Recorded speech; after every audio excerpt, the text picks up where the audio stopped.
What's going on, everyone? Welcome to the Season Gaming Bitcast Xbox 20th Celebration Special. It is a fantastic Sunday, and we have a fantastic crew here today to talk about all things Xbox.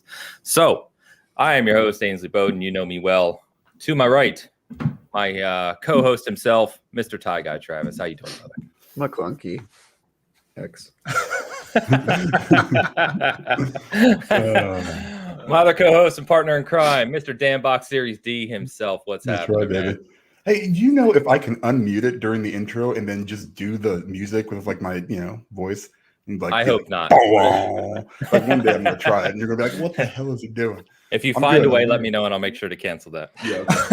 That's all right. So we've got 4 of our favorite Xbox creators with us today, too. We're going to be talking about all things Xbox. It's a purely Xbox show, so we're not going to be covering any news, reviews, anything like that today. Purely talking about the last 20 years, systems, consoles, memories, nostalgia. So joining us to do that, I'll kind of go around here. One of our favorite Xbox creators, co-host of the Xbox 2, and the man with the million himself, Mr. Rand Outdoor 19. Good morning, brother. Good morning. What is going on, guys? This is way earlier than normal. I'm never up this early on a Sunday. I'm never up this early on a weekday. But I'm here because you put together a great panel. We got Luke, Insipid Ghost. We got Miles Dompier. We got OBM. So when I saw the list, I was like, of course I'm going to do it. I'm going to get up early and be here with these guys. So it's going to be fun. Yeah, I appreciate it, man. I appreciate it. Yeah, believe me, we're obviously has the highest gamer score, right? Yeah, I would think so. Who has the second highest here? That's what just to establish kind of a pecking order early on. To establish dominance. Yeah, who is the second highest gamer score? Interesting. I crossed 200K a few weeks ago. Oh, I'm 150. Wow. I'm like 175. So what? I'm low man on the total poll. Hey, I played sports games in here come the excuses. Here they go. Okay. I'm almost at 300K, really game has I guess it's me. I wasn't expecting that. I'm the second highest for the record, Randall. It's a blowout though. You have he's probably got more than us combined. So I guess they have a low bar for Xbox there, huh? You know what I'm saying? Yeah. Hey. Wow. We're starting already. All right. Also joining us, Bitcast regular, the Insipid Ghost himself, host of the Xbox Expansion Pass, Mr. Luke Lore. Good morning, dude. Good morning. Thank you so much for inviting me to be on this panel. When I saw the names, it was everybody that I look up to in Xbox coverage. So I really appreciate that. It's a pleasure and an honor to be here. And Dan's here too. And that's awesome. I'm really excited. Yeah, I figured Luke saw it. He's like, this can't be right. Obviously, he meant to send this to somebody else. It's crazy. I see the 117 shirt, by the way. That's right. Yeah, man. Yeah. In honor of you guys. Yep. Love it. I think that's the only shirt you have. I have 4 season gaming shirts. He 4. does, actually. He does. Mr. Miles Dompier, not co-host, but also works with Jez over there at Windows Central Gaming and does a lot of the video work for their YouTube channel. What is happening, my friend? what is up, gamers? It's your boy. I'm stoked to be here. Amazing panel. Outside of Rand, Rand was almost the deal breaker for me, but I'm still here, also up early on a Sunday, ready to get into it, excited to talk. Miles, 20 years of Xbox, my God. It's crazy. Is that your SEO optimized intro on YouTube? What is up, boys? What is up, gamer? Shock face. Miles would have been here for 20 years of Pokemon or 20 years of Dark Souls. Yeah, day one. This is true. Dark Souls chest piece just exposed. Yeah. My 6 chest hairs poking out. Miles, if we want to just turn this into an Elden Ring show, we can do that. Yeah. I'd be happy to. All right, I'm going to bed, guys, later. 3 hours of Elden Ring? Starting now. Let's do it. And last but certainly not least, my friend, Mr. One Bad Mother from Xbox Era himself. What's going on, Abe? What's going on, Ains? Thanks for having me with this great panel today. I came because you said we were going to have this panel. We're going to talk 20 years of Xbox, and then you promised me that Rand would give another year of predictions, and so that's why I'm here. I heard he's got all kinds of leaks for us today. All kinds of leaks. He sees its own shadow. It's another year of Xbox. Well, guys, thanks again for coming out. Chat, good morning, everyone. Anyone checking this out, I appreciate it. We're going to go ahead and start kind of getting into some of these things. So we're going to go in kind of order of release, obviously. So we're going to talk all the way back to when Xbox first launched back in 2001, and even leading up to that. So, I know some of the big Xbox creators actually haven't been with Xbox the entire time. So I don't know where each of you independently stand here, but coming into 2001, Microsoft never having done a gaming console before, and everything leading up to that with the Nintendo GameCube launching days apart, Dreamcast obviously being out there, Sega kind of on its deathbed, and PlayStation 2 kind of dominating at the time. Like, anything that jumps out to you guys when the original Xbox launched, like, what were you interested at all in this new console launching from Microsoft? I didn't even know what it was. That's exactly what I want to talk about, because as big of a gamer as I am and as many consoles as I've owned, when Xbox and GameCube were on their way, I had a Dreamcast PS2, right? And I had a GameCube pre-ordered with 6 games. I did not care about the Xbox. I didn't think it was going to do anything. I didn't care about it. This weird game called Halo, no one had ever heard of. And so I paid no attention to it whatsoever. So I kind of want to hear from you guys as it was leading up to that launch. Were you one of those that was like really hyped about it, or were you one like me where it was like, what's this stupid Xbox thing? I bought into the hype. I remember I was actually part of the PC Master Race back then, so I skipped over the PS2 and even the Dreamcast. I was a big Sega fan from the Sega. You Genesis. Skipped the Dreamcast, Abe? Yeah, I know. All I'm right. gonna lose my. You got to go, man. I'll talk to you later. Peace. Well, in my defense, I was all in on PC gaming at the time. So like I was a huge like Sega fanboy back when the Sega Genesis was out. Like some of my favorite games of all time. Arcades, all that stuff. But I got it. I found out what PC gaming was, and I was like, man, I remember like people were hyped about the PS2's graphics. I'm like, those aren't great graphics. I'm playing it. Look at Half-Life, and I was like, that's not getting me excited. And then my brother told me about this Microsoft console, and he's like, they're going to put all this money in it, and it's going to be like the most powerful thing ever. And I started getting hyped about the idea of it. And the thing is, I couldn't jump in right away. At the time, I wasn't supposed to be spending money. I was living with my ex. She was expecting a ring. I was supposed to be saving all my money. Money was hard to come by back in those days, and so like every dollar mattered. But it was funny. We were out actually at the mall looking at rings, and then I had a few minutes to kind of go off and just do my own thing. I walked into a GameStop. This is 3 weeks after the OG Xbox launched, and there I saw it: Truth and Reconciliation of Halo. And that's where the name of my show came from. You had me at Halo. It was like I went back home that night and I was like, I couldn't stop thinking about it. I was like, damn it, I'm not allowed to that's going to be a bad look for me to come home with a brand new console. And then I was in Sam's Club and she was at work the next day, and there it was, like a bundle of Halo and the OG Xbox. I'm like, I'll figure this out later. And she comes home. I'm like, hey, guess what? Mom and Dad got me a Christmas present. So that's kind of how my journey began. But I actually skipped over all the consoles, the PS2, everything. I went right into the OG Xbox. And for me, it was because of Halo, it lived up to the hype for me. Because that was better than even anything I was playing on the PC at the time. Yeah. So I guess for me, at the time, I was a PlayStation fanboy. I knew it. I was a PlayStation fanboy. And when Xbox decided to get in there, I was saying to my friends, like, who do they think they are? Right? Like, how are they going to compete against the almighty PlayStation? We got Metal Gear and Devil May Cry and Grand Theft Auto. Like, why would anybody want to get an Xbox?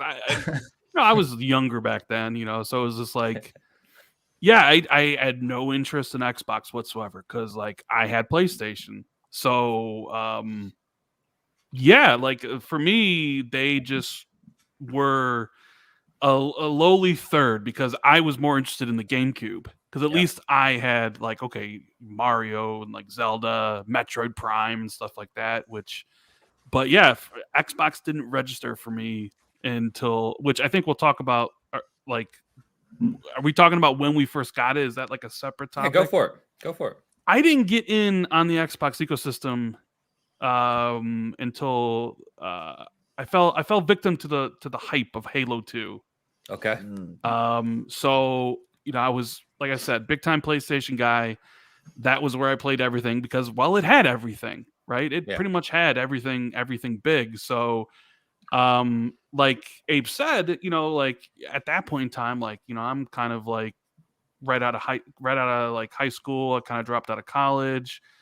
I was working and like didn't really have all the extra money you would want. So it was like, can I really afford this? And then I ended up getting like a really good job, and it was like, okay, well, I can buy an extra system, So I was like, all right, let me see what Xbox has got. And, you saw the hype around Halo 2. It's like, all right, let me see what everybody's talking about, like this Halo, because at the time everyone's talking about how Halo was so revolutionary. So I'm like, okay, I bought an Xbox. I ended up getting Halo with it, and I think Knights of the Republic, as well as Jade Empire at the time. And so I started playing Halo, in 2004, and I'm playing it, and I'm like, this is the game everybody's talking about is revolution. I'm like, this game isn't very good, right? Easy now. Rand, Easy. was Xbox Live? How did Xbox Live factor into that for you, Rand? So that's the thing. Like so at the time, like it was me and my brother, and he was the one that wanted Xbox Live. I was the one that was like, who wants to play online? What sort of loser plays his video games online, right? But he was younger than me, and he was like, no, this is really cool. Like, you play with people online. It's a lot of fun. So he was the one that was like wanted the online component. And he was actually the one that originally Randall Thor 19 was the name of his gamer tag.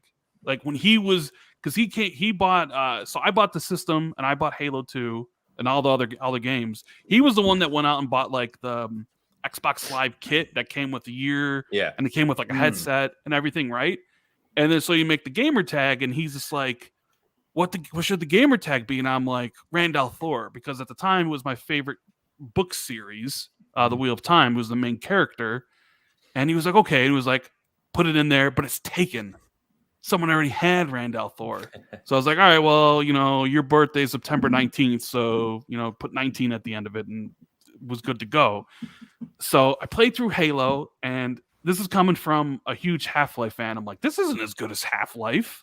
Like, what is this, right? Like this is the game people are saying is amazing. Like, get this out of here. It's like nowhere even close to Half-Life. But then I played Halo 2, and I got addicted to the multiplayer. Like my brother, I'd sit there and I watch my brother play multiplayer, and I started to get jealous. I'm like, that looks like so much fun, right? And then I started playing multiplayer, and then the account basically became mine because I was the older brother who paid for it, right? And I played Halo 2 every single day for a year. Nice. I lost the job over it because I wouldn't go to work because I was so addicted to playing the multiplayer. What job? I just feel like this is important to the story. I was a union electrician. Okay. And I stopped going I stopped going into work, and I got fired or let go, as they say, because I wouldn't. Never mind. Because I wouldn't go into work, and when I was at work, all I was daydreaming about was Halo. I'm gonna go home, and I'm gonna get on with my guys, and I'm gonna play all these games. I'm gonna play that was like it for the whole year. It was just nothing but Halo 2. So Rand's just Halo. I got a question for Rand. That's my Halo. That's my Xbox story. Like I didn't like Halo CE because it wasn't as good as Half-Life. You're insane. Knights of the Republic and Jade Empire were incredible. But that's where it began. So it was all about Halo 2 and the multiplayer for me. I figured we would. I had a question for Rand. So Rand, what back in the day, what did you do for Pegasus Nation before Spaces? Oh jeez! Oh jeez! God, what have you done? Let's not ruin the show, Abe. This didn't take long. Here we are. Couldn't help it. No, this is why I want to hear these stories because they're all unique, right? I think everyone's going to have their own unique way which they got into Xbox. So I don't care who goes next, but Dan, let's grab these super chats real quick before they get too far behind the chat. So I'll put them up. Yeah, Fat Boy Horror with the £5 super chat. What a lineup! Get them signed up for the Premier League of Podcasts. Thank you, sir. Appreciate it. Always showing up. PlayStation is better. $1.99 super chat. Thank you Jeez. for showing up. Where's Jeff Scrub? Rand, you're a liar. You too, Miles. PlayStation is better. God. Is this? Nice. I was on Spawncast last night, and there's this guy X Trash who was on there talking smack about Jeff Grubb and myself and Nate. And is this okay. your other account? Okay, all right, maybe. I don't know why he's Say whatever spending he money wants on to. this He's show. spending but- money. Yeah. For the He's spending donation. money there, buddy. We'll be It's for spending the that Miles, on you're a Xbox. liar, bro. God. Damn, you two, you're dragging me down. You're dragging my good name through the mud, Rand. All right. Get it from Yeah, Way of the Lao, $5 super chat. Thank you, sir. I would like to request that someone on the panel do an impression of Jez. I'm leaving that up to Miles or Rand. Yeah, go ahead. I can't do a good UK accent. I'm sorry. I just I can do a really bad stereotypical Mrs. Doubtfire one, but hello everyone. This is Jez Corden from Windows Central. You know, I'm clipping that out, Miles. Clipping that out. Halo's a Lego game. It's horrible. Halo sucks. Pokemon's cool though. So All right, who's got the next Xbox story? How you got the OG? let me dive in there. So my kind of transition into Xbox, similar to Rand. I love Super Nintendo. Super Nintendo, one of my favorite consoles of all time. PlayStation 1 as well. PlayStation 1 killed it. Came out of the gate with a ton of amazing games. When you really think about the PlayStation as a debut console and what it had, it was remarkable. Like they had so many incredible exclusive games. So I love my PlayStation. I was all in. I had hundreds of PlayStation 1 games. I remember a lot of people talking about Xbox and, Microsoft just coming in and trying to buy their way into gaming. What's up with that? Thankfully, they got away from that. And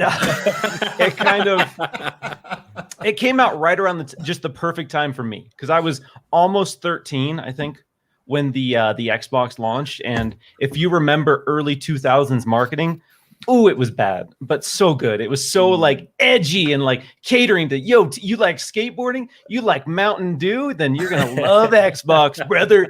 And I was like, yeah, let's go. I'm a teen. I'm a badass kid. I'm ready for some mature gaming. It looks you're like saying that marketing worked on you? Yeah, I was dumb. I was a dumb 12-year-old kid. They nailed it. If you were a dumb 12-year-old in the year 2000 to 2001, don't tell me you weren't buying into that. Don't tell me you weren't, because that is false. If you were a strong male gamer at the age of 12 in 2001, you were in. So yeah, I bought in. The first game I ever played was actually Hunter the Reckoning. Was the first game where I was like, whoa, okay, Xbox is doing something here. Like this is interesting to me. And then I played Halo Combat Evolved. And that was the game that solidified, like so many of us, my love of Xbox and my kind of focus on multiplayer gaming. Because for me, I like single player experiences. I play them a lot, but I've always liked the social aspect of gaming. Having your friends come over, going to your friend's house, and now in this day and age, playing games online. And I think Xbox really captured that with the launch of the original Xbox, having the 4 players locally, split screen, obviously the Halo LAN parties, getting sweaty, stinking up someone's basement with 16 dudes in one tight ass space. A lot of great memories there with multiplayer specifically for Xbox. And since then, multiplayer has always kind of been my driving force in gaming. And why I love gaming is having that connection with someone else online. And it's, Nintendo and PlayStation at the time just couldn't give me that. So transition to Xbox, still, had PS2, had Nintendo 64, had the GameCube, but that was kind of the start of my love, you could say, of Xbox. Awesome. I'll jump in next. When the Xbox first came out, I was not interested in the slightest. I was very recently able to purchase my first in the moment modern console with a PlayStation 2, and I was all in on that. I had a PS1 prior to that. I loved that. And Xbox was this weird kind of niche thing that it felt to me like the Sega Saturn in a lot of ways, and that I knew it was a thing, but I didn't know what it was or what it really did. And it wasn't until I went to college in 2004 that somebody in the dorm room had it, and they were doing LAN parties and such, connecting kind of through the dorm networks, which was my first exposure to it. And in playing Halo 1 and 2 at first. I thought they were both terrible. I really hated them both. I did not like them at all. What? Yeah, stick with me, guys. Stick with me. No, I I can't. can. I'm tuning the rest of this out. It was atrocious, and I was like, well, this is bad. But He's like, stick with me. We round them all up. Stick with me. so then Gears of War begins to get marketed. That Mad World trailer really hit hard because it was the first time we'd really seen something like that. You're all the way to Xbox gaming. 360 now. You're cheating. Because it You're was jumping. 2004. It was 2004 when I first kind of saw it, and then the marketing for 360 started. And upon seeing that, my college brilliance led me to go sell plasma and do odd jobs for professors to save up to buy a 360. And very much picked up a 360. And like Rand, I was skeptical about online gaming in general. Got my first headset and linked up, and Gears of War was a surreal experience for me. And then from there, I rounded back to Halo 2 and realized the quality of it, as it were. Halo 3 came out, really enjoyed that. But I was always a Gears guy in the beginning. It wasn't until Reach that I fell in love with Halo. But that 360 led to so many friendships because people would stop by my room in my dorm room and be like, whoa, is this the new Xbox? Is this, what is this? And see Gears of War, which at the time, I remember the 360 was the one that took us from SD to HD. And so that was how I jumped into the world of Xbox, and then retroactively tried out, Halo 2 and really gave it a chance. It was really neat. You jumped way ahead, so I'm very disappointed in this. Yeah. Relevant. Yeah, it's how he got into the platform. Let's grab these super chats real quick, Dan. Yes, sir. From the Basement Radio Arcade podcast, $2 super chat from Brop. I was an Xbox Live beta tester. Prop. That's how I pronounce it. I know. Enrique, thanks, man. Appreciate it. Brop, Enrique. Mo in the house as well. Mo, 499 super chat. Thank you, sir. Happy Sunday, boys. Hell of a panel. Kick off the Sunday. Cheers to you and the viewers. Thanks, Mo. Thanks, Mo. Appreciate it, brother. Yeah. All right. So now that we can go back to the original Xbox, thanks, Luke. You know what? I'll do mine real fast because it's really simple. I bought it for KOTOR, and that was it. I was late in the cycle. Yeah, that was a few years in. Yeah, I didn't need to because all the games I played back then were on the PlayStation 2, and I already had that. So I was just kind of like, eh. So it really wasn't like culturally or gaming significant for me because at the time I didn't really play a lot of multiplayer either. So there was like it's just kind of this big curve of where my multiplayer comes in my gaming cycle. But so I mean, I played Halo. I played Halo 2 when I got it, just for the campaigns, and that was basically it. I mean, there was a few games here and there I'd pick up. But I played mostly on PlayStation back then just because I already had it, and all the games related. It's a lot of third-party stuff. But there was some really good third-party stuff out there. They were on both consoles, so that was more my bag. And it still really is. It's kind of how I've been gaming for a while. So I think Dan knows. Dan knows. It's all, you had PlayStation. You didn't need Xbox. At the time, you didn't need it. You didn't need wrong. So am I the only one here who actually had the OG Xbox I had rated as the highest probably the best memories, actually, I would say, out of that generation? Out of all the Xbox consoles. Oh, wow. Yeah, no. I'm probably the only one. You're wrong on that one. I was going to say, to Dan's point, there are a lot of games that are only on the OG Xbox that I think are excellent. I don't think it gets enough credit for its library compared to PS2. Now, PS2 obviously has like a monumental library, right? I'm not arguing that, but Xbox does have quite a few games. Whether you look at KOTOR, Jade Empire, original Splinter Cell at the time, it had the better versions of a lot of like third-party games like Grand Theft Auto, right? Because you could play in 1080i at the time, which was big. Surround sound it had at the time. Like, it had a lot of things that PS2 did at the time. Yeah, but you had to wait though, Ains. Grand Theft Auto was like a 6 months. You can't wait 6 months for Grand Theft Auto, right? Some things never came to PS2. The one thing I'll say about it, and I think it gets kind of overlooked. If you were on the front end of like when they started rolling out the online, there was just something different and almost magical about that. Like, I don't know if you guys remember, but you remember like your long distance phone bills for talking to friends and families and things like that out of state back in the day? You know, and they used to try to sell, you know, they had the pyramid schemes to try to get you into better phone plans and all that stuff. Yeah. And like this was like a revolutionary thing where all of a sudden you were able to talk to your buddies across the state for free or even in other countries. And it was, it like from a social standpoint, it was like a whole new world for me. And I think that's one of the reasons why that particular console really sticks. It didn't, you know, I agree. Like when it comes to exclusives, it didn't really, if you put together a list, it doesn't stack up. But I think in some ways it had a certain magic to it because it was trying to do things that were, you know, that were never done before with, you know, with the hard drive in there and some of the games that use that. And, you know, some of the someone just mentioned ripping CDs to the hard drives and gaming to them. That was awesome, man. Yeah. I remember seeing games on shelves like Star Wars, like Obi-Wan, which was very exclusive to the original Xbox. I've never played it, and to this day, I still want to, just because I was a kid seeing it. You still want to? It's been 20 years, Luke. You can go ahead and play it. How do you find it? You know, and then like seeing like those kind of deals, and then they also had like Doom 3, which was one of my favorite PC games of all time. They had that available on the original Xbox, which was before I stopped my 360. Had Morrowind too. Yeah, Morrowind. That was what got me. So yeah, I guess I'll tell my story now. My story was that stay only with Xbox, Travis. Just do not misunderstand the instructions. I will not be going. And don't start eating the same like you guys. That's right.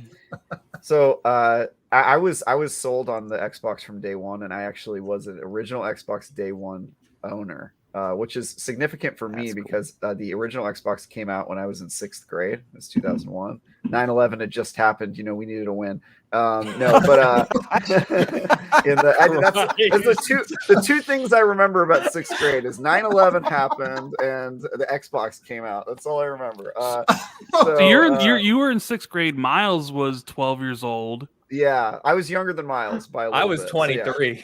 I was gonna say, I know you had your first kid and you were going through your first, I don't know, mortgage. You're not far off. You are not far off. I think I was 20 for OG. So Dan, how old were you?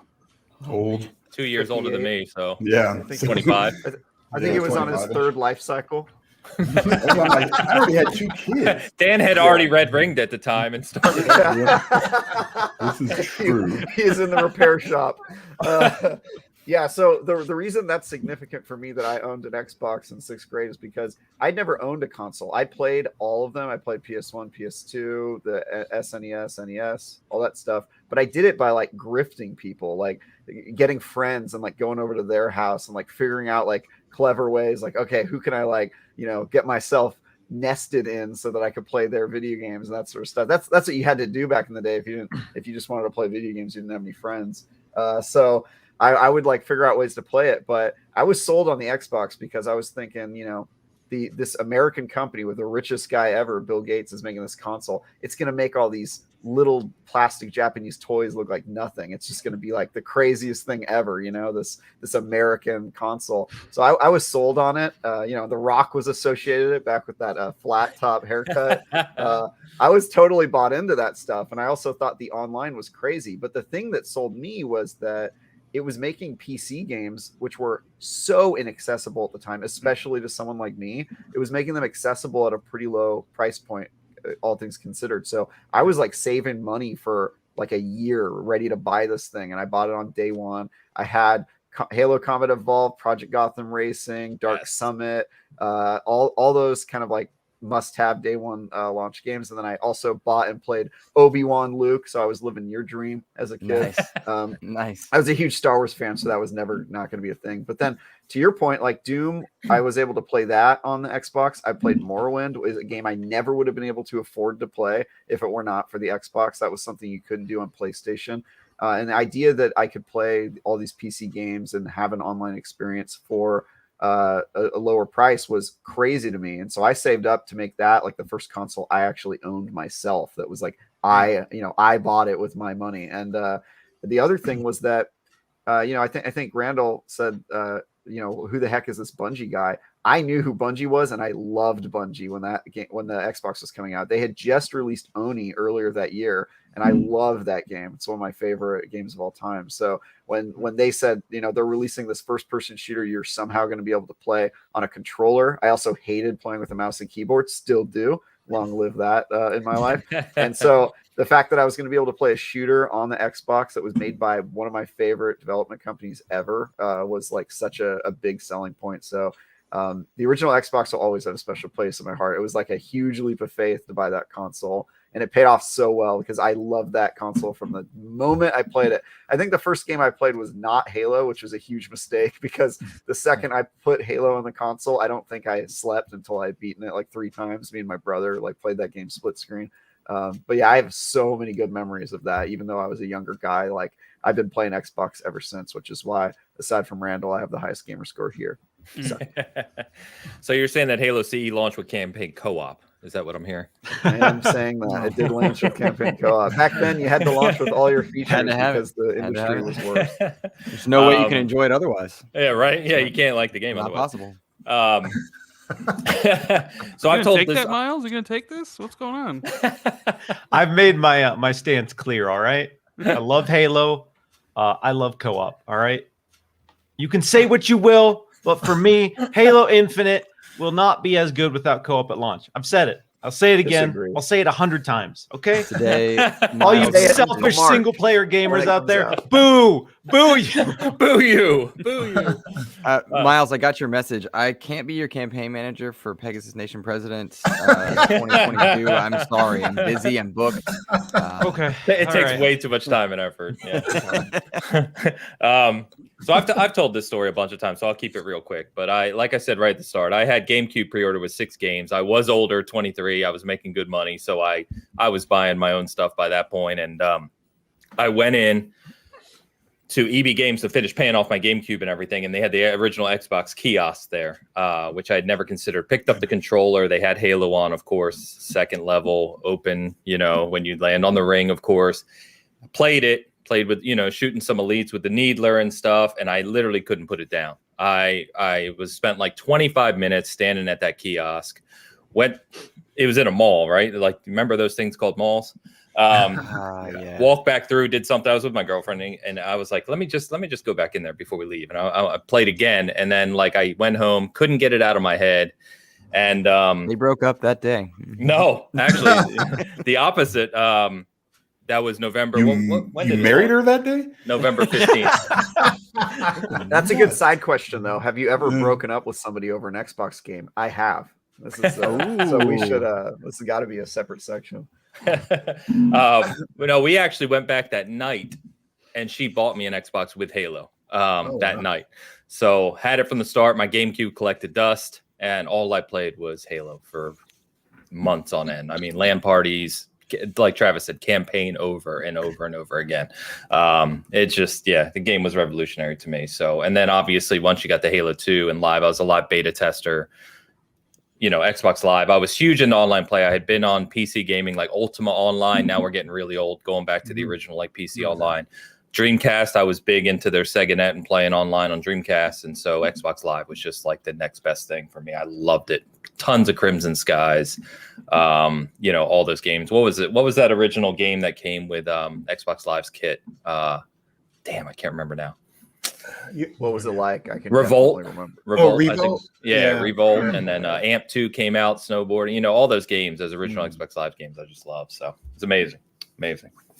So to your point, Abe, one of my favorite consoles of all time. I still have my original Xbox.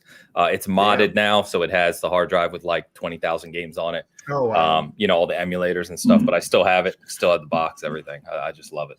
Love it. Do you have Obi-Wan? I probably have it burnt on the hard drive because you could burn the original Xbox games to the hard drive. You go to Blockbuster, rent a game, burn it to the hard drive. I didn't do this. A friend did. And then you would have those games. So yeah. Obi-Wan, bizarrely, like a lot of things. So this is me getting into me knowing way too much about Star Wars, but that game Obi-Wan, like a lot of stuff in the Star Wars universe, it was canon, even though it should not have been. And it's like all the stuff that Obi-Wan apparently did during episode 1 when he was off camera, which is a lot of that movie. And he's just like off doing crazy stuff. And that was like all canon. It's not canon anymore, thank God. But like, it's just one of those things I think about all the time. Like, yeah, he was off like just killing Gungans for like 2 hours. It's crazy. You don't show that at all. It's just like, it's nuts. Anyway. That's so crazy. Dan, let's catch up on super chats. What? All right. Man. You think about that all the time? Like, every day. I think about that. I think about that. I wish I had it. I wish I had your problem. I think about the fact that in the old Star Wars canon, an Ewok canonically killed Darth Sidious in one of the Game Boy games, because that was also canon. It's insane to me, all the stuff that used to be canon. You're a nerd. All right, Persian Knight for the $10 super chat. Figured I'd take a break from Forza Horizon 5 and celebrate 20 years with you guys. 20 years. Is it Zurich? Azuric. Let's go. I never played it. Rise of Parathea. What the hell? Parathea. Game? Dan, you smell toast right now. Wasn't that the original? That was like the original Avatar, right? That's what inspired James Cameron's Avatar. Was that the one with no loading screens? I thought that was insane. I have no idea. I don't remember. I think it was like the first game with 0 loading screens. Like all the areas were connected, so it kind of had like the original Dark Souls vibe, where you were just sort of like freely exploring the world. But I remember that game was just the main thing it was advertised was like no loading screens, and it didn't have any. It was like crazy to me. I played that whole game. So good. Persian, thanks, brother. Appreciate it. We got Mads from Poland as well. That's right. What is is that a euro, or is that like a Polish currency? It's Polish currency. Yeah. All right. Here's for the next 20 years of DirectX box. Gosh, yes, the DirectX box. By the way, have you guys seen the stuff that Seamus has been sharing on Twitter, man, of like the history of the name and original documents for Xbox? Videos that he did? Yeah, really cool. Really cool. It's crazy that one guy has so much like history. He's like a walking museum for the I know, Xbox. no kidding. No kidding. And Eric, our newest season gaming contributor in the house. Yeah, right. Eric, is that Canadian? All right.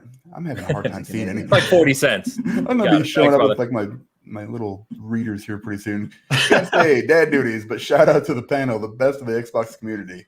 OG Xbox for the win. Yes, thanks you, Eric. And congrats again. Eric just had his second kid like a week ago. So he's got baby on his hands.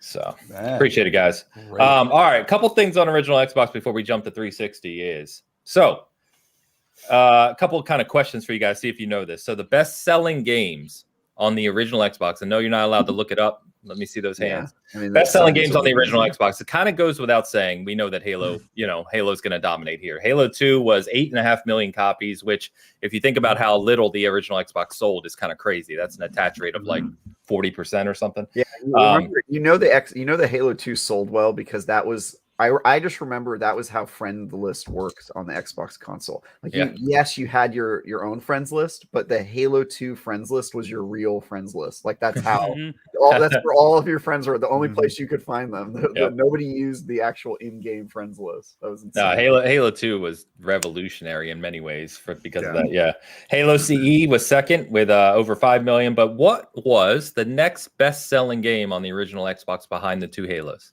Circus Maximus. Yes. I totally forgot about that game. Obi-Wan. No. Man, who would it be? It should have been. Like Star Wars, you would think usually Star Wars moves copies, but that was at the height of Star Wars hate. It's not a Madden or a FIFA? No, it's not. It's not one of those like third-party games you'd think of. No. Oh. Back then they weren't. You're talking 2002, 3. They weren't the same. Okay. So it wasn't a third-party game, you're saying? It's probably not Morrowind. Nobody liked that game back then. Crimson Skies? Nope. So that was terrible. Fusion Frenzy. It was not terrible. You shut your mouth. No, Fusion Frenzy. Nope. Are there any other games? Is Halo Combat Evolved one of them? Yeah, I said Halo 2 is first, Halo Combat Evolved second. But what was so you're doing 3 and 4. Yeah. So the next one is Fable. Yes, of course. That hidden gem. That was my breakup. That was it. A whole panel of Xbox guys. No one talked about Fable. Knights of the Old Republic is definitely number 4. Oh man, there's so many things you can say about Fable. Really? But I remember the hype more than the game. I just remember Peter Monalou and how many times I had arguments with arguments on message boards about how the OG Xbox was better because our game you could step on a seed and then a tree's going to grow. You know, like that whole. Remember all that Peter Monolith stuff from the Project Ego. Always promising the world. Fable was third with 3 million copies. Next was the Grand Theft Auto Double Pack before San Andreas came out. Just 3 in Vice, and then fourth was Splinter Cell. Remember, they had the original Splinter Cell as an exclusive to counter Metal Gear Solid at the time. Humongous drop off there. Yeah. What is it? I mean, geez. Yeah. Little known fact about Fable is it broke up Travis and his girlfriend. Little known fact about Fable. That was my birthday game. So highest rated games, again, Halo CE is a 97 if you go way back in the archives of Metacritic. Grand Theft Auto Double Pack was a 96, Halo 2 95. But what is the next highest rated game? And another game none of us have mentioned that was a banger, I'm using the word, on the original Xbox. Oh, Toggy, Myth of Demons. SSX Tricky. SSX, yeah. No. Ninja Gaiden? Project Gotham Racing. Oh, who said it? Ninja Gaiden Black. Ninja Gaiden Black. Good call. Yep. Yes. That was 94 on another Metacritic. Damn, I played that yesterday. That's such a good game. did. It's still a good game. You can It's still boot that good. thing. I mean, nothing works, but it's good. Back when reviewers gave 90s out like candy. Yeah, no kidding. Yeah, if you go back to the old games, there's just 90s just everywhere. I mean, yeah. it was they basically were just happy to have video games. the Xbox and the Xbox 360 era, like reviewers are just like 90. You came out, you got a 90 because once the Xbox One hit, man, they didn't give out 90s a lot anymore, did they? And just for a laugh, the lowest rated game of all time on the original Xbox was a game I had forgotten about. Games for that console. Yes, there were quite a few. Drake of the 99 Dragons. Ooh, that is a really bad game. That barely works. Never even actually. heard of it. Yeah, it was considered unplayable, and its Metacritic is a 22. It actually bricked some people's Xboxes. I remember that game. You guys remember the best marketing campaign for a game for the OG Xbox? Go for it. $1 million for Advent Rising. Oh, Remember yeah. Oh, yeah, Win yeah. $1 million. So many people bought that. I think bought I that bought it because and of that. rich. Yeah. Rand, when do we get into sequel? Now by you're the way? man with $1 What's million. your sources So. telling you? Because we're still waiting for the rest of that trilogy. That's true. Is that game back? What about Brute Force? Remember Brute Force? The Halo killer. Yeah, Brute Yeah, Force. the Halo one of the killer. many Halo killers. It was made by Bungie, wasn't it? Or No, Digital No. Age made by. That was the end for them. Blinks the Time Cat? Or Yeah, Blinks it the Time was Sweeper. Time Sweeper? Yeah, It was some ex-Bungie devs. Some Bungie people were involved in that game, Brute Force. yeah. They're like, we can do our own company and beat Halo. Yeah. Yeah, how'd that work out? Nope. I remember Fight Club was a travesty of a fighting game back then. I know that's a very Oh, niche thing, but like it had X-ray and It got so breakages. good. Didn't it have like 360 Fred era. Durst or something in it? Yeah, Was it something Fred Durst crazy. a playable character in the Fight Club game? yeah, something. Somebody fact wild. check it. I'm Because that's either intrigued. a fever dream or the reality of that game. You remember Bruce Lee, Quest of the Dragon? Yeah. Great Oh, game. Yeah. Somebody we also said didn't Riddick. mention the Man. Oh, controller, Riddick. Yes. the Riddick. Duke, right? right. I don't know about Like you Vin guys, Diesel. but I did not like the Duke. I needed Nah, I that was the same way. Xbox Controller S. the S controller Yeah. S. Yeah, I I did don't not think like anybody the liked Duke. it. I tolerated it. Controller I love S the was Duke. amazing at the time, though. That was like my Mhm. favorite controller when it came out finally. Yeah, Man. asymmetrical sticks for life. That's why a PlayStation controller will never be as good as the Yes. Xbox controller. 100%. Speak it. I keep Appreciate hoping they'll it. just eventually cave. Nintendo caved. Nintendo of all people caved and said, "Yeah, this Every is the way other to do it." company. Every They other never company. will. There were those leaked documents before the PS5 came out where they apparently tried to move the stick, and the PlayStation powers that be were like, "Nope, that is Don't not you happening." dare! Don't you do Yeah. it. They should do it. They should please. That could Oh, fix yeah, it. absolutely. They're going to put their games on PC day one before they actually make the sticks proper configuration. That's probably true. Yeah. I love the Duke. I still in that generation I prefer the Duke over the even though the black You and are white buttons crazy, were sir. Let me see those ridiculous. hands. Let me see those whole hands. It takes up his whole You screen. got the banana fingers holding that thing, dude. I got love those, the freaking Duke, man. I was in GTA 6th grade. I had to fingers. put it on the ground and go like this, like I was working a typewriter. All right. So I just play it. All right, guys. Let's since Luke took us there 25 minutes ago, let's go ahead and get to the Xbox 360. It's time to tell my story. Yeah. It all started. It all started back on a night on November 22nd, 2005. The Xbox 360 launched merely 4 years after the OG Xbox. Obviously, a hugely successful system, and in my opinion, continue to maintain that the Xbox 360 did more for the console gaming industry than nearly any other console in history. It really was revolutionary in a lot of ways. But let's have kind of the same story going to 360. Like any kind of funny stories about launch nights or anticipation events, anything like that with 360? Do you guys remember the build up to the Xbox 360 launch and how I don't know if it was just my area or if this was like a coordinated marketing push, but all of the demos for Xbox 360 in store before it launched were Peter Jackson's King Kong. That was the showcase title. It looked so good. I still have it. I still have my launch copy. I remember going to Target and playing the demo in the store and looking at the T-Rex coming down and looking at these giant centipedes in the game. And I was like, this is ridiculous. This was like the biggest jump graphically that I remember in my lifetime, is seeing Peter Jackson's King Kong. Yeah. So I didn't get one at launch. I got one very shortly after, because shortly after launch, a game came out called Dead Rising. Yes. And Dead Rising, to me, playing that at a friend's house, that was the selling point for me to get an Xbox 360. I remember booting that up, seeing all the zombies on the screen, seeing everything you could do and be like, how is this possible? You could not do this on the Xbox. There was so much going on the screen, so much carnage. And Dead Rising was the game where I went home and I traded in my original Xbox, traded in a bunch of my games to Game Crazy, which used to be part of Hollywood Video. I worked for a year at Game Crazy. Great. Shout out to Game Crazy.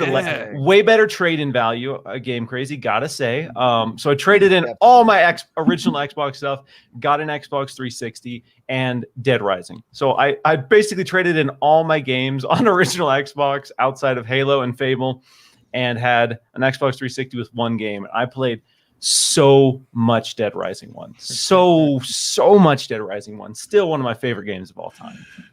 Awesome. So I guess I'll go, because this is where I officially become the man with the million, right? You start your journey. His origin story. I've been gaming. Well, the console that I remember, like my first memory of, like it was the NES, right? Sure. Even though I had like the Atari and the ColecoVision, I don't have any memories of those systems. So, I had the NES, I had the Sega Genesis, didn't have a Super Nintendo or a Nintendo 64, which is obviously the reason why I don't care for Nintendo. I don't have the nostalgia like Miles does, right? You don't have taste, is what it is. I guess that may be. PlayStations, the GameCube.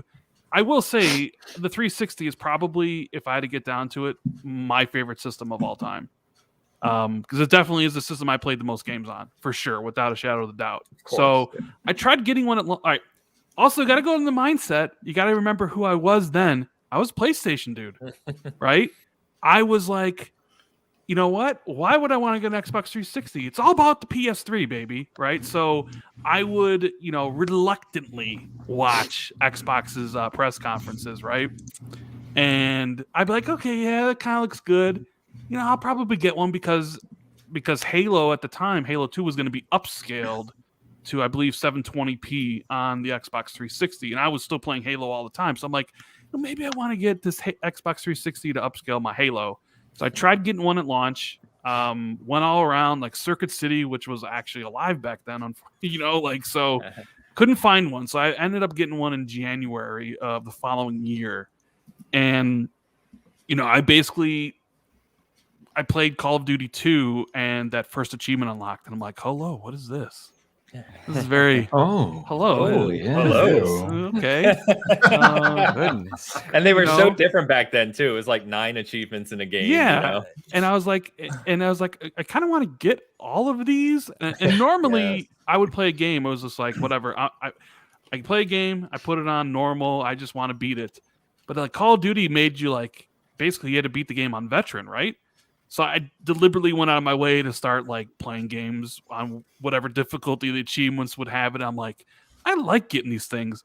And I already had a GameFly account because I own GameCube, the Xbox 360, or the GameCube, the original Xbox, and the PS2, and I was getting games from GameFly.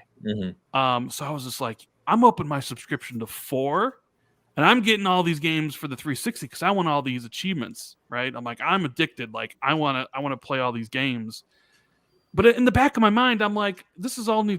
This is just temporary because when PlayStation 3 comes out, it's over, baby. You know what I mean? It's done. Like, they're gonna come in and just wipe the. You guys remember the Killzone?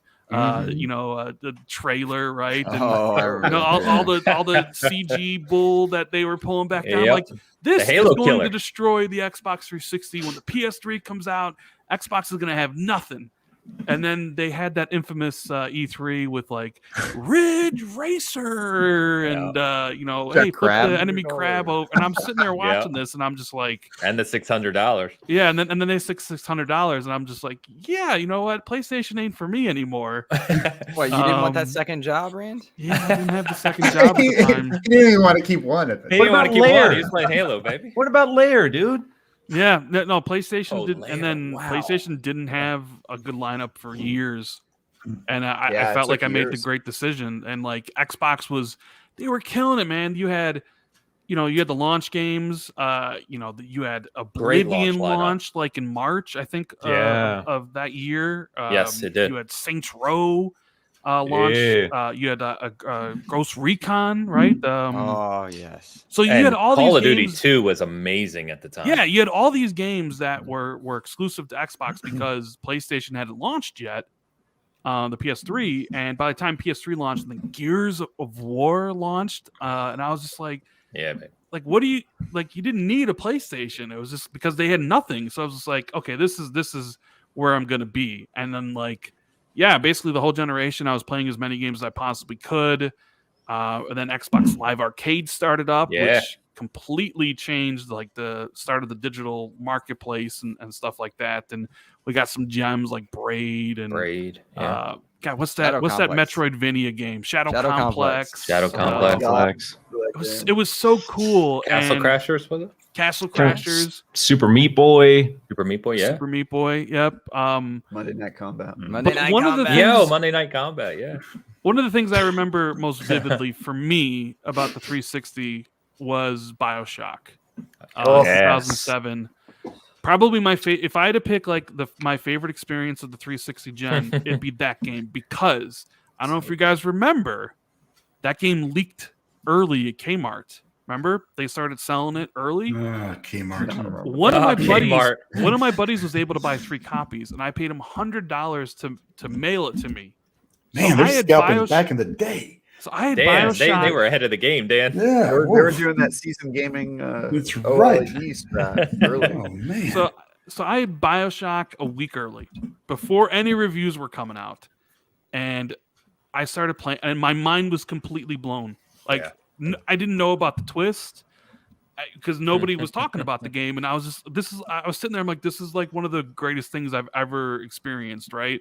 Yeah. The Batman games, the 360 was just such an incredible machine. And I basically spent all my time on it.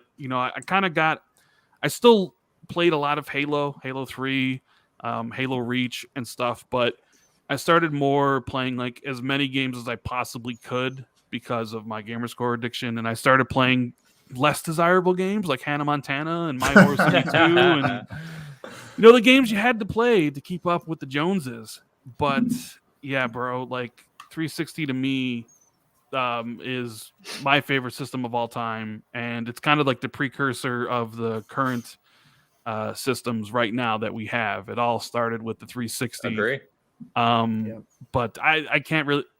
Okay, I had 7 systems die, which normally if you have a product die on you 7 times because of the red ring of death, you're probably. But at the time, it was like, where am I going to go? PlayStation 3 was horrible, like in the early 2006, 2007, 2008. So even though, and it's funny, Miles brought up King Kong because that was my first system died because of King Kong. I was playing it, and it literally red ring of death while I was playing it. So yeah, it's 6 or 7 systems die, but I just kept on coming back for more, man. I love the games, and love the system. I loved everything about it basically, except for the fact that it died. So Yeah. that's Yeah, my we all dealt story. with that. Controller too. Don't forget that. Yes. Such a Yeah, good great controller too. Yeah, mine. So I'll go real quick. Mine. I was again. I was kind of ahead of the curve. I was buying everything at the time. So I had midnight launch, had 6 games pre-ordered. Went to midnight launch with a good buddy of mine, and we picked it up. And at the time, I had gotten into my first house, and I had my first game room, dedicated game room, with a projector and a 100-inch screen. Wow. And so we went to midnight launch, brought it back, hooked it up, and man, we played till I think I played till like 1 p.m. the next day. So we played, about 12 hours straight, 13 hours straight, playing Ghost Recon. Condemned was ridiculous at launch. One of my favorite horror games of all time. But I'll give a shout out to the one game we did not think we would spend hours on that night, Geometry Wars. Oh man, you Yeah. stole mine. You stole Hell mine. yeah, Geometry Wars was so good, man. We just sat there passing the controller back and forth, trying to beat each other's score. I gotta go look up your score now, Ains. I take that. It one used to be personally. pretty high, probably not anymore, but no, what a fantastic launch. And yeah, man, we can talk more about what the system did over the years, but just amazing. And good call out on BioShock, Rand. I think BioShock, I know you're talking Dan's language too, because we talk all the time about that being one of the greatest games of all time. And that game was just one of the most memorable experiences I've ever had. And let's not forget that, to your point, Rand, about PS3, is that a lot of these gigantic, like 98 meta games were only on 360. They weren't on PS3 because PS3 was so hard to code for at the time. So people forget that BioShock was exclusive. Mass Effect was exclusive to the 360. Oblivion, exclusive to the 360. So like you had all these giant games that you could only play on Xbox, which was a complete reversal of what people were used to with their PlayStations, right, at the time. So I think that's a big part of what made 360 so special at the time. So anyway, who's up? I will not go quickly because I could give a 2-hour TED talk on this. On 360, yeah, I mean, we could. Like 360. Like seriously, so like the year is 2005. The world has changed a lot. It is crazy to me. 9/11 is just a memory. You guys say, Anytime. the US was back. It was a mere 4 years after the original Xbox, which is insane to me because I don't know if you know this, but 4 years when you're in the 6th grade to when you're like 15 in high school or whatever is like a long time. Like my life was completely different when the 360 came out. 4 years is like, so now I'm to me, Xbox has achieved its goal. It's become like the best console ever, right? And it did that because I got to play PC games I never would have. I got to play Morrowind. I have now, by this point in my life, broken up with a girl because of Fable. I have now, by this point in my life, played so much Halo that it was disgusting, Halo 2, and won several Halo 2 tournaments in person in my local area in California. And was look at him. I was, I dare say, a sweat lord, a tryhard at this point in my life. So 2005 comes around, and I've sort of realized by this point that video games can do something that has never been done before in media. And there's single player games like Knights of the Old Republic that tell stories that could never be recreated in a movie or any other medium because of the nature of the story. BioShock also proves that, to Randall's point. And it also is doing stuff like creating these online platforms where you can meet people and play competitively like I was doing in Halo 2. And so like at this point, like video games are the future. They're all I want to do, right? In 2005, I was super, super stoked for Oblivion as a Morrowind, hundreds, maybe thousands of hours having played into it, all the games you guys mentioned. And I bought it day one. I probably owned every single game on it. And like Randall Thor was saying, like the 360 changed the way people play video games. The achievement was one of the greatest inventions ever at the time, because like he was saying, like there weren't a lot of reasons to play the game once you got through the story, but this like the achievements are the reason I play the game on the hardest difficulty now. Now I don't even think about it. But back then it's like, all right, well, why would I make things harder on myself? And now it's like, well, yeah, for the points. Obviously, you do it for the points. You want to get those harder achievements. You want to, and so now, like, you know, when I play Dark Souls and stuff, like I'm used to that more difficult experience because I've sort of like hardened myself by forcing myself to play on the hardest difficulty forever. And I don't think that started until achievements. Well, it kind of started in Halo because I just wanted to be able to say I could beat it in Legendary. You know, that was like a flex on our friends. But it definitely started with like all games across the board with the 360. And so yeah, it was monumental. Like we can go into the history of it, but I was a day one, like owned every single game. Funny enough, I never got a Red Ring of Death with a 360 ever, but my PS3 crashed the first week I owned it.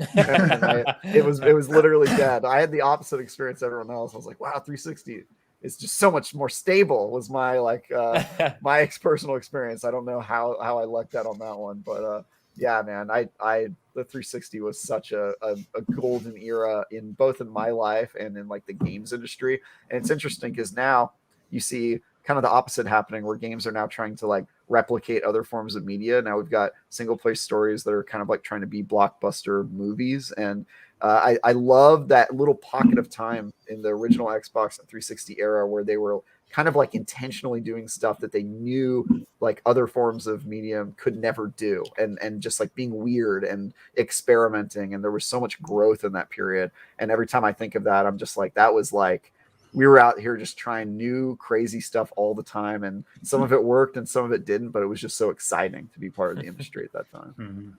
It's awesome. Let me show Mo's story real quick. He said, I had a friend who worked at GameStop for the 360 launch. They had 12 consoles in all pre-orders. He called number 12, told him they only received 11 so that Mo could get his launch console. Nice. At 30, Mo. I appreciate you, though. I appreciate you. That's nothing. That GameStop employee was named Ains. Yeah. The year is 2005. Yeah, the year is 2005. So for me, I mean, the 360 was one of those consoles that, I mean, it really kind of reformed my gaming habits. You know, it was just always, you know, next game, single player, probably, you know, the introduction of like of Wi-Fi with the little wireless. You know, I had the two antenna ones. I had to, you know, as soon as it came out, had the camera, had the Kinect, had all that stuff. You know, I mean, it was one of those things. The removable hard drive, you know, up on top. You know, it was there were so many different things. You know, that it just kind of changed. And then the PS3 came out a year later. I didn't even get one, and I never owned one. And it was, you know, ended up being cheaper in the end. You know, I mean, it was a pretty good value for what it was. So, and then, you know, it was just game after game after game, it just seemed like. And I never thought for a second that I was missing anything anywhere else, you know, whether it be Nintendo or Sony. I always had enough and I always had what I needed. And then when Modern Warfare came out, that was it. I mean, my multiplayer kind of went like this and then went boom and just stayed there. And that's all I played. I mean, it was. You had a multiplayer phase, Dan? Phase. Yeah. This is something new I'm finding out. It was like about 24 minutes long. You should have seen it. It was like 3 years of just Call of Duty stuff. It was like, whoa. Well, that's why you hate multiplayer now. Yeah, yes, that's you probably got toxic out. I remember it was Modern Warfare 2, and I was playing it, and I was just like, nope, these 12-year-olds have got some mouths on them, and I can't even. You know, it was just insane how quickly, you know. I mean, yeah, I'm guessing online multiplayer games are usually. I mean, they were always kind of toxic, but I was a little bit into that, where I was just kind of like, yeah, I'll talk shit to you. I don't give a crap, you know, because you had to, or you just, you know, or you just muted the whole lobby. It was all this stuff that was just new to me because I didn't, you know, my multiplayer up until that point was either local or on the PC, you know, like Unreal Tournament or something. So it was nice, you know, to have the convenience of the console. It was probably next to the PS2, probably my favorite console of all time, just because of what, like you said, Haynes, it kind of changed the industry with everything that it brought to the table.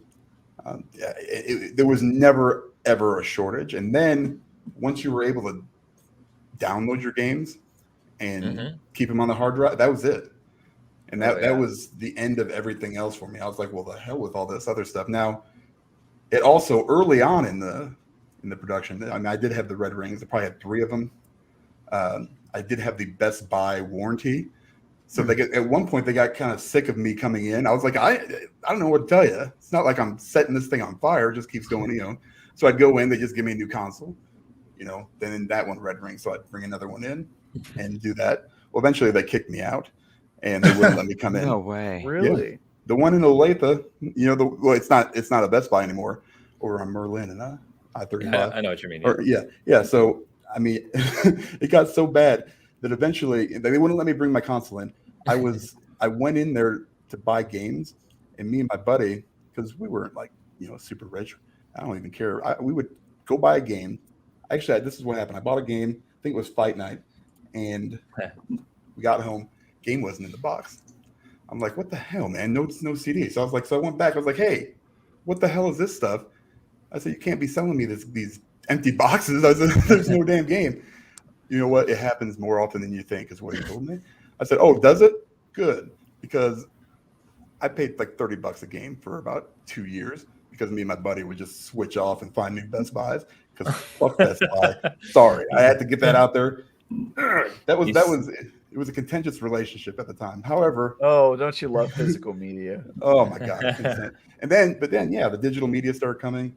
I would just download games, didn't care. It was great. And then, going into the next, generation, it just got better for me. But yeah, the 360, it's hard to argue that it didn't change how the consoles, and how gaming worked, basically, especially with the introduction of multiplayer. And, even though, again, at the time, that was probably my peak, but it was something else, man. I have so many memories of just sitting down in the room and just, with my friends. We had like a whole website with it was Better with Age. It was BWA. That's what our thing was. And we had like a humongous community of, older guys that were, we just, we were seasoned, we were, kind of like we are now. It was just, we got groups together. We had tournaments. We had charities where we sent stuff to our members that were overseas in Iraq and Afghanistan, I think. And we did a lot of stuff, and it was really cool. And then I don't know what happened with me. It just kind of fell apart one day. And then that's pretty much it. But it was great. It was a good time, man, for sure. I can't believe no one has mentioned the blades yet. Anytime someone talks about 360, you talk about the UI and the blades when it launched. Yeah. Unpopular opinion: the blades were not very good, and I'm glad they went away because I think like the original ones, the original. About it, but they really weren't that good. It was like it's nostalgia. Three of them you never used. Let's be honest. Like some of those blades were just not doing the heavy lifting they needed. When they changed it to the new Xbox experience, it was much better.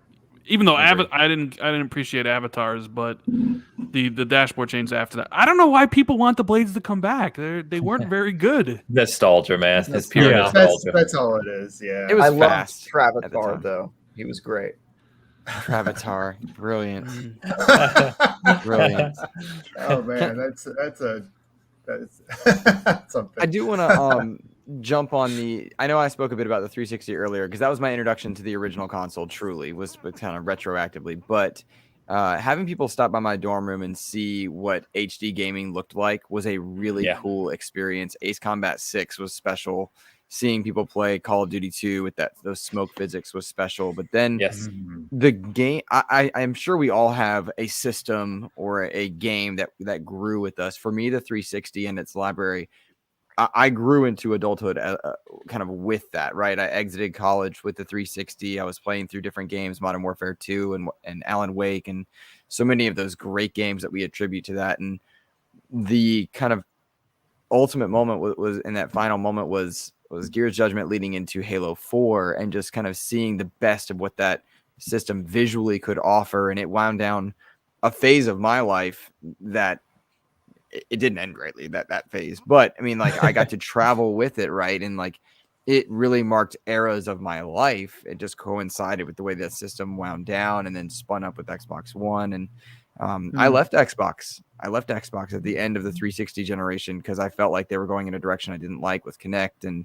the way they didn't seem to value my dollar. And I have so many incredible, wonderful memories with 360. I mean, my late grandfather tried out racing games for the first. He tried out video games for the first time, but racing games on that 360. And we would go between, I want to say Forza Horizon 1 or 2, and then Wii Sports back and forth. My grandfather would try this because he knew I loved it. You know, like those are cool memories to have. And like Travis, I lost a relationship due to gaming on the 360 as well.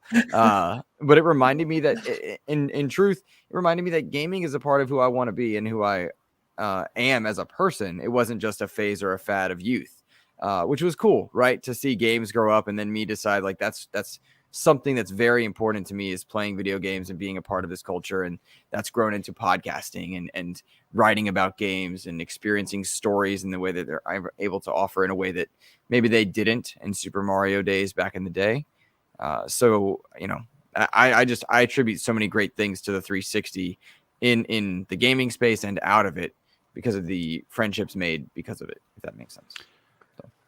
Yeah, I will say I have the similar experience to Luke about HD, the jump to HD, because I had like a old ass CRT, and then 2007 came around, and if you guys remember, the Call of Duty released a demo for Modern Warfare, and my buddy came over and brought his brand new 25-inch 720p monitor, and we hooked up the 360 to that, and my mind was absolutely blown.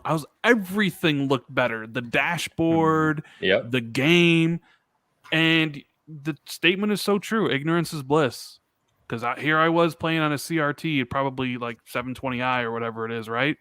And that next day I went to Best Buy and bought a HD television because I just couldn't get the image out of my head of how good it looked in HD. So that 720p. Yeah, gear. People. I mean, we all know, but I mean, to Luke's earlier point, people forget how impactful Gears of War was when it launched. Yes. I mean, it completely changed people's perspective on what console gaming could be from a graphical perspective. And there's just great stories about how Gears of War kind of came to be and the impact it had. I love that story. Yeah, I would say it wasn't even just when it launched. I would say the first time I got a glimpse of it. I don't know if you guys remember, but remember when they revealed the 360 was during that MTV show? It was not a really good show. With Elijah Wood, right? Yeah, Elijah Wood. Yeah. They had the killer singing. It wasn't a lot of gameplay they showed there, and I can't remember if it was that show or the one. I know they showed Perfect Dark there, and Perfect Dark got lit up. At that time, I remember people thinking that, is this thing going to even make it? It was already getting outsold, by the PS2 at 6-1, and it's like, and now they're coming out, and that was like their best show of their big game, and I think there was a lot of anxiety amongst people that were part of that, the smaller Xbox community at the time, and at least online in the forums and things like that.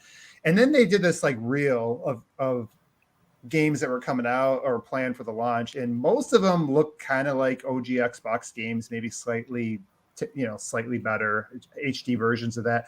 And then they had the tiniest little clip of Gears, and I think that was the thing that gave everybody the belief and the hope. It was like, whoa, what was that? You had to go back and stop that video over and over again. It's like, that can't be real. And I do remember the first time I ever played Gears, because to me that felt like one of those, oh, that can't be real. That's not going to be the game, right? When we play the game, it was, I think I had the expectations it was going to be like the Killzone 2 demo, but it ended up when you actually got your hands on it and you're actually moving around there and shooting guys. And I remember that was sorry, my cat's being an ass again. That's what he does for attention. I think that was one of those holy crap moments. And for me, like the 360 is interesting because it's almost a tale of two generations for me. I agree with a lot of you when you say like it really did change gaming. I feel like there was a journey though from the OG Xbox, and maybe that's why I look at that so fondly. You could see that it was building up to that. The guys who really landed everything at the beginning of the 360 were the ones who were responsible for that were responsible for the OG Xbox, and they kind of all the way up until I think Windows took it over in 2006, and you could just kind of feel that like it was just innovation. Like every year you were expecting at E3 they're gonna bring up something new, they're gonna try something new. It was, you know, even little things like you remember like the PGR Ghost, right? Like in the OG Xbox or the Yeah, That was you know, so cool. customize your cars. It was always like there's always something innovative or new coming from them.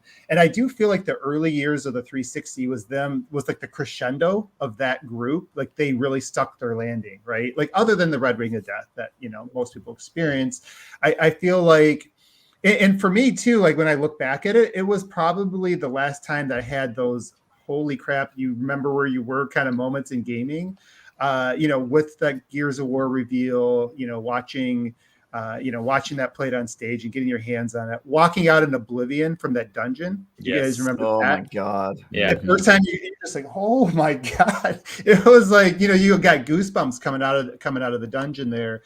So that Fight Night demo, getting your hands on that. You remember we finally got to play that. And it was like those kind of, and Ghost Recon, for whatever reason, Yes. Graw was out. special.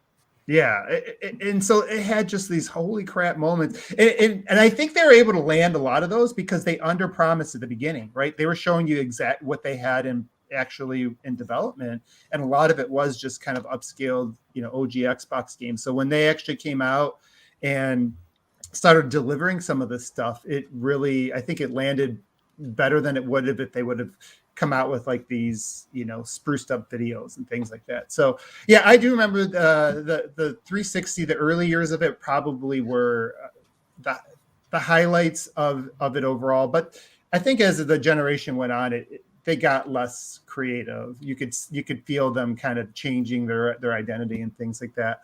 But for me, early on, like you mentioned Geometry Wars, Zanes, like that was the first and last time that I was ever really invested in achievements. I had to get all those achievements, and then one thing led to another. And my daughter was born only a few months before the OG Xbox launch, so I was still like in a fog. Everything was a blur in life.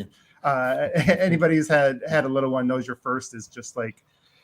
You don't even know where you're at half the time, especially if they don't sleep because they have colic. So I'd be up all night, you know, I'd have to have her in my lap and I'd just be playing Geometry Wars. And I remember one night I got it all the way up to number 6 in the world. And if any of you guys really played it like Ames and myself did, you know that to get up high after a certain point, it was just a matter of attrition. You know, it didn't really get harder. You just had to see how long you could keep your eyes without You had to blinking. maintain. Yes. That's all it was. Like, how long can you go without blinking? And I remember after it was finally over and I just finally, you know, the attrition got to me. I remember getting up and going into the bathroom. That's the first time in my life where my eyes look like they exploded. I thought I was going to need to go to the doctor. I was like, oh, this doesn't look normal. So that's when I did retire from. Sorry. I did retire from Geometry Wars at that point. You know, I had to leave on the high note, you know, like Jordan should have. Go out on top, you know. But after that, it was more about multiplayer for me. So I really, that's when my score. I have the original day one gamer tag, but my score really didn't move for many, many years after that. Really, up until I'd say the last few years because of the whole Game Pass thing. So I was just doing multiplayer mostly. But that was the big thing, you know. Like that's I think when gaming kind of took that turn, like you guys were saying, it became a social thing, right? It became a thing where it started. I think that's when it started to become okay for adults to be gamers. You know, before then it was kind of like you're a closet gamer. I wouldn't say, you know, I remember my ex-wife walked into the room when I had the headset on and she just started busting up laughing.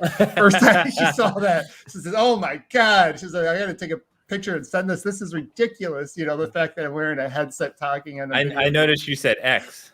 Yeah. Well, the same one that that I was supposed to buy the ring. Yeah. So that was always that was kind of coming in rocky. So did we find the third broken relationship because of the Right. Xbox games? What we I was determined engaged after to this mine. long show is gaming kills relationships. All right, got it. That is another show. No, it means find the right relationships, because I was engaged to right. mine too, and it was like, gaming is who I am, and I want to be there. And so I was joking as we're saying, like, find the right person, everybody. Let them be you. Don't be afraid Right. to express yourself. Okay. Xbox is for everyone. The second half of the 360 though, I did try to go through that. Well, I'm going to try to grow up, and and it was weird times too. I got affected by the banking crisis and all that stuff, so I did pull away from gaming for a few years, which is why Xbox One probably had a little bit more value to me than a lot of people because of the backwards compatibility and stuff. But that's a different story. So, Okay. but when it comes to the 360, I mean, the first few years there was a lot of nostalgia, and I just remember, and it also helps, my baby girl, I love my kids to death, and it's sitting there with her while my eyes almost exploded. Those were great times to remember. That's awesome. Yeah, I think people forget. Someone mentioned, I think you did, Abe, about the Kinect. People forget that the Kinect, the original Kinect with the 360, was the most successful device launch in history. And people, the Kinect kind of has that stigma about it nowadays, but people forget how big of a thing that was when it first came out, and probably why leadership at the time tried to double down on it going into the Xbox One era. But anything else, any other memory stories for 360 before I pass a little trivia your way? Yeah, nobody's mentioned it, Go for but it. this one thing that Xbox did outside of achievements completely changed at least how I interact with my friends, and that is party chat. Party chat. Yeah. Good Oh, yeah. point. Yo. Good point. Like before, you had to use it was 1-to-1 private chat, right? Right. And you couldn't be in the online lobbies. And then I forget what year it was. They added, what was it originally? 8-player party chat, or was it 6? It was. I'm pretty sure it was 8, and then they eventually moved it to 12. Yeah, I think it was 2008 when they did it, perhaps, or maybe 2009. 2008, they did the NXE, right? They did the new so. Xbox experience. I'm actually looking at the article I wrote, The History of Xbox Live, as we're talking, to try and remind myself of when things were. Is that when they bundled the microphone with the consoles as well? Because that started. That was the 360 at the very beginning. Yeah. Was it at the beginning? I didn't realize it was because the that was beginning. was like the main reason the 360 took off and people actually talked on their mics, is because the headset was in the 360 from the beginning, and the PlayStation, you had to buy it separately. And then on the Xbox One, they were criticized because their plan was to not include a mic with the Xbox One, and there was so much backlash to that they ended up adding a mic into the Xbox One packaging last minute. That was not like the original plan. So I guess now it's just expected. Like, you better. Yeah. So Rand, new Xbox experience was 2008, which we'll go through this real quick. Which they also announced. Remember at the time, an integration with Netflix, which was the first of its kind. In 2000, that kind of also introduced avatars and the new UI and all that. Customizable avatars with paid items was 2009. That's when they also introduced what do you call it? 1 vs 100. And So then good. digital streaming, digital game downloads in 2000 continued to expand through 2011 as well. So yeah, kind of that 3-year period is when all that stuff kind of blew up from a social Another thing, this was all happening during the growth of streaming. And remember when you got the Netflix app on your Xbox 360? That was also like transformative. It was.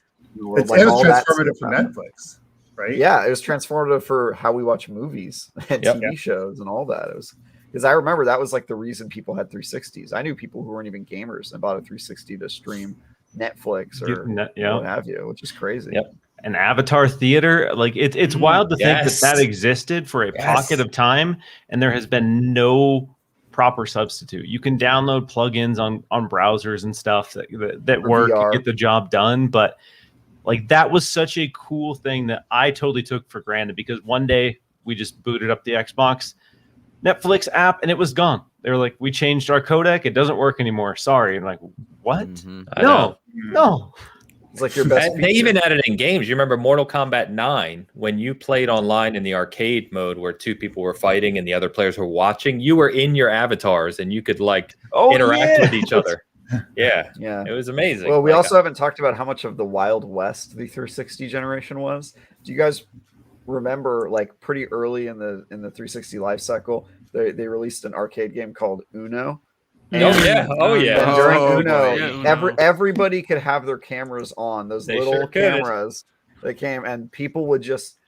Dude, I was too young for that. I was like a freshman in high school, just with these random like 50-year-old dudes on their webcams, and dude, it was turned into like a like an online type of sex thing for a while. Oh where they yeah, had to shut it down. did Like, after years later. But like, you could never do that today. Like, there would never be a game release where you could just see random strangers through their webcams in a game, and there's no opt-in either. Like, I remember I just booted up the game to play Uno, and I just saw some old people. I was just like, what is happening right now? Like, dude, I missed that. I also miss like you don't have a choice. Remember that? Like, you just hear voices out of your Xbox when you hop into Halo 2 lobby. That was like no opt-in for that. It was just like, nope, you're hearing people just talk. They're coming out of your TV. It's one channel of audio. I really miss that too. Yeah, before voice chat, any naivety that I had about the world not being racist and things like that were, quickly dispelled. When you were forced to talk to everybody on there, you realize how bad some people were out there. I can't believe none of us also mentioned, we're talking about like people forget that Xbox 360 was the first digital marketplace for items as well. And we didn't mention Horse Armor. The infamous for Velocity. I almost brought it up earlier during the Oblivion talk, but I bought Horse Armor and unapologetically still stand by that decision all these years later. I was the opposite. I was like, who's going to pay real money for digital goods? Like, I thought this was a stupid idea, and now it's literally like tens of billions of dollars a year. Yeah. So and now we're getting ready for the metaverse. Like, you guys remember Velocity Girl? It looks like they're finally going to make that. She made skateboards for Tony Hawk or something. We're going to sell them. Is that right? It was Jay Allard at E3. I think it was 2005 or 6. Yeah, he was talking about Velocity. There's two things I'm still waiting for: that Halo 2 level they demoed in 2003 and Velocity Girl. So, yeah, there was a level got cut. A funny digital goods thing. I remember after loving Gears of War so much, and the announcement of the Gears of War 2 Collector's Edition, bigger, better, more badass. It said if you got the Collector's Edition, you would get a gold Lancer. Yes. And I did not understand that meant digital. So I thought I was going to get a replica Lancer, like a cheap, yeah. I didn't understand. Because I'd never had digital goods in a game. This was so new.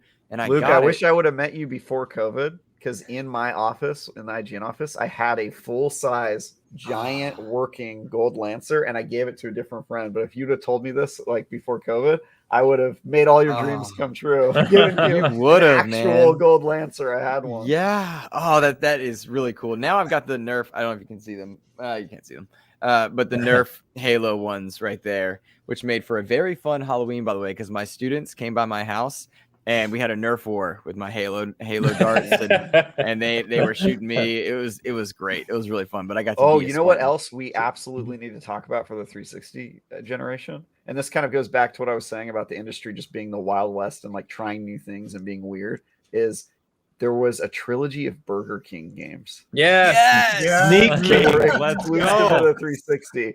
And I still submit to you, people of the jury, that those games were bangers, and like in the worst way possible. They were sort of like watching like a really bad like campy horror movie, and you're just like, this isn't good, but it's good. It's good for you. What were they? $5 a piece? Yeah, they were. You could get them all for $12. You could get all three, which is what I did. I walked in and I was like, I want to play Big Bumpin'. Give it to me. Doritos Crash Course. Doritos Crash Course is another food branded video game. And we got Come Space back. Jam this past Come year. back those games. Come That's back, what I say. please.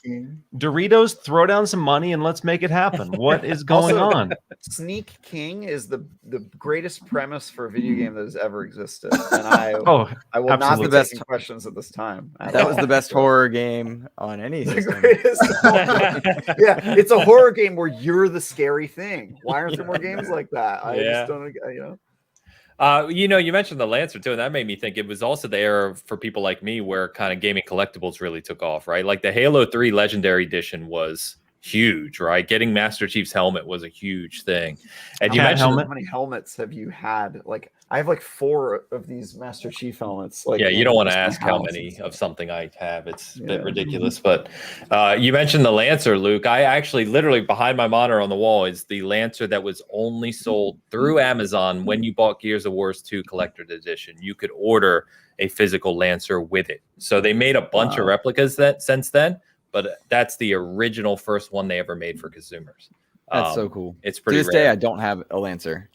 I'm waiting for my cool. season gaming check to come through. It keeps bouncing. I'm not sure. Yeah, I know. I think Luke mentioned this when he was talking about the 360, but man, it almost ended pretty badly with the Kinect, huh? Mm-hmm. Like I'm almost a the Kinect downfall of the apologist, brand. so. Like there was that time in like what year was it? 2010, where like they were showing out like Kinectimals and all that stuff. Watching E3 and it's like Usher opens it up and Kinectimals thing and all this stuff, and I'm sitting there. I'm like, what is the brand I love? What's going on? And I was like, is this the future of Xbox? Is this bullshit? Oh, sorry, maybe I shouldn't swear, but no, you're fine. Luckily they rebounded. It took them a bit, but yeah, like that was the start. That was almost the start of the. It was the start of the downfall. Mm-hmm. That was Xbox chasing the Nintendo money. The Wii came out, the Wii dominated. Yeah, the Wii exploded in a way we'd never seen before. Xbox thought we got to have motion controls. People want the motion controls. We got to have our own spin on it. In came the Kinect. People I think the Kinect bought in ahead of its time. It really was. People bought into the idea because they were familiar with the Wii. They saw the potential there. They saw the silly family-friendly sports games. And like Ains talked about earlier, it was hugely successful. They made a ton of money off the Kinect. And again, if you're a big business making money on something, of course you're going to try to double down. And I guess, as we transition to Xbox One, we'll see what happens when you double down. You're 100% right, but as like we're all hardcore fans here. I mean, I would imagine all of us felt a certain way when you turn in to watch E3 and it's Milo, dude. I was so stoked for Milo. I was like, I was excited. Come on, I know you, Ains. I'm sure you were excited. watching that stuff and you're like, I'm so Sesame Street. I'm totally there day one, right? Well, I'm like a tech geek, so I always was like, okay, I always embraced whatever the future was with new tech, whether or not it worked as well as it should have. We'll talk about it, but I didn't mind it. Obviously, I understood the criticisms. But I also, to Travis's point, I am kind of a Kinect apologist as well. Yeah, I got to admit, I was stoked about the original Rise premise. When they talked about Rise being a Kinect game, I was like, all right, let's go. Let's see what this is. Give me a quote unquote real game with Kinect. Mass Effect 3 had Kinect integration. Into Alien Isolation, where it would listen to your room and the alien would come hunt you down. Yeah, dude. There was some cool stuff. And Randall, you want to talk about achievements? Go look at my achievements for Dance Central because I got them all, dude. I 100%ed Dance Central games. I learned how to dance from that game, like in real life. Usher taught me how to dance. So, Usher. I played a bunch of Kinect games. It's just, I don't know. Looking back on it, like it was hugely successful, but like, oh man, there was that time I was questioning like the direction of the company as like a hardcore fan. It was like, most people did. It seemed like, right? They should not have bundled it with the Xbox One. That was that's what I wanted to say. Because I loved the tech idea. I was excited by the premise and the ideas. And Iron Man was just out for the MCU. And so you were seeing these like digital landscapes, Minority Report style, swiping things for Future Soldier. I was so excited by the tech. And then when they bundled it, it changed what I thought. And that's where because I didn't catch that I was trepidatious about it. I didn't catch it during the 360. I was like, oh, Kinect Adventures is a cool subset of Xbox 360 games. And then when it became the focus is when I started panicking. And I guess that's a segue to Xbox One. Yeah. So we can do that. We can move over to Xbox One real quick on 360 before we do, though. Same questions, right? So best selling game on 360, and you might have an inkling as to what it is based on this conversation at the moment. Kinect Sports? It's Kinect Adventures. Kinect Adventures. Oh, yeah. Oh that's yeah, right. that doesn't That's right. count though. Yeah, it That's- doesn't. Okay, That's a pack-in. That doesn't count. Yeah, you Okay, can't- okay, that's like saying okay, Wii Sports is okay, the best. Is okay. the best selling. So- It counted during FanFest trivia last night. Just want everyone to know. So what's the actual best selling standalone game then for 360? Call of Duty Modern Warfare 2. Nope. Not even close. Halo 3. FIFA. Nope, not even close. Believe it or not. Grand Theft Auto 4.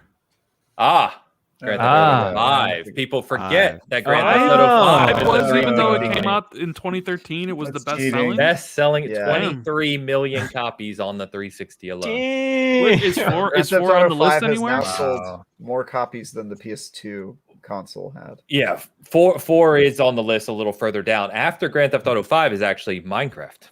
21 Minecraft. million. Oh. Yes. Oh, yeah. Oh my that god, makes that's sense. another part of the 360 generation Yeah. that was insane. The Yep. Minecraft movement. So, in terms of going back to Rand's earlier comment about how they threw 9s and 10s away at random, but there are, again, incredible game lineup, right? So, Grand Theft Auto 4, not 5, is actually the highest rated game on the 360 insane with to a me. 98 Metacritic. 98. Yeah. That's insane. That's Grand crazy. Theft Auto 5 is 97. And then you have a whole bunch of titles. BioShock, deservedly Yep. so. Orange Box, we forgot to mention. Oh, yeah. Orange Oh, Box, yeah. incredible. Skyrim. Yeah. And Oh, yeah, the original release of Skyrim. Skyrim came And- out during the downfall of the 360, as Randall Thor calls it. It was like 2011, right? Yeah. And Mass Effect 2, all 96s on the list with Red Dead 1, of course, we forgot. Red Dead 1 Oh, and yeah. Portal 2 at 95. So good. So amazing games. Yeah. Lowest rated game of all time on 360, and it was like nearly 2,000 games that were on Fighter Metacritic. Within. Vampire No, Rain. You jump. Fighter Within is Xbox One. Oh, you're right. Yeah. Yeah. That's the lowest one. Is it a Kinect game or is it the? It is. They're both Xbox Live Arcade games, tied, two of them. Of Hmm. course. I got to rack my brain here. The Yeah. worst reviewed are Xbox. Well, I know Have we play- one have will we be played the one will game? be Have we familiar. played The the other one, I was like, what?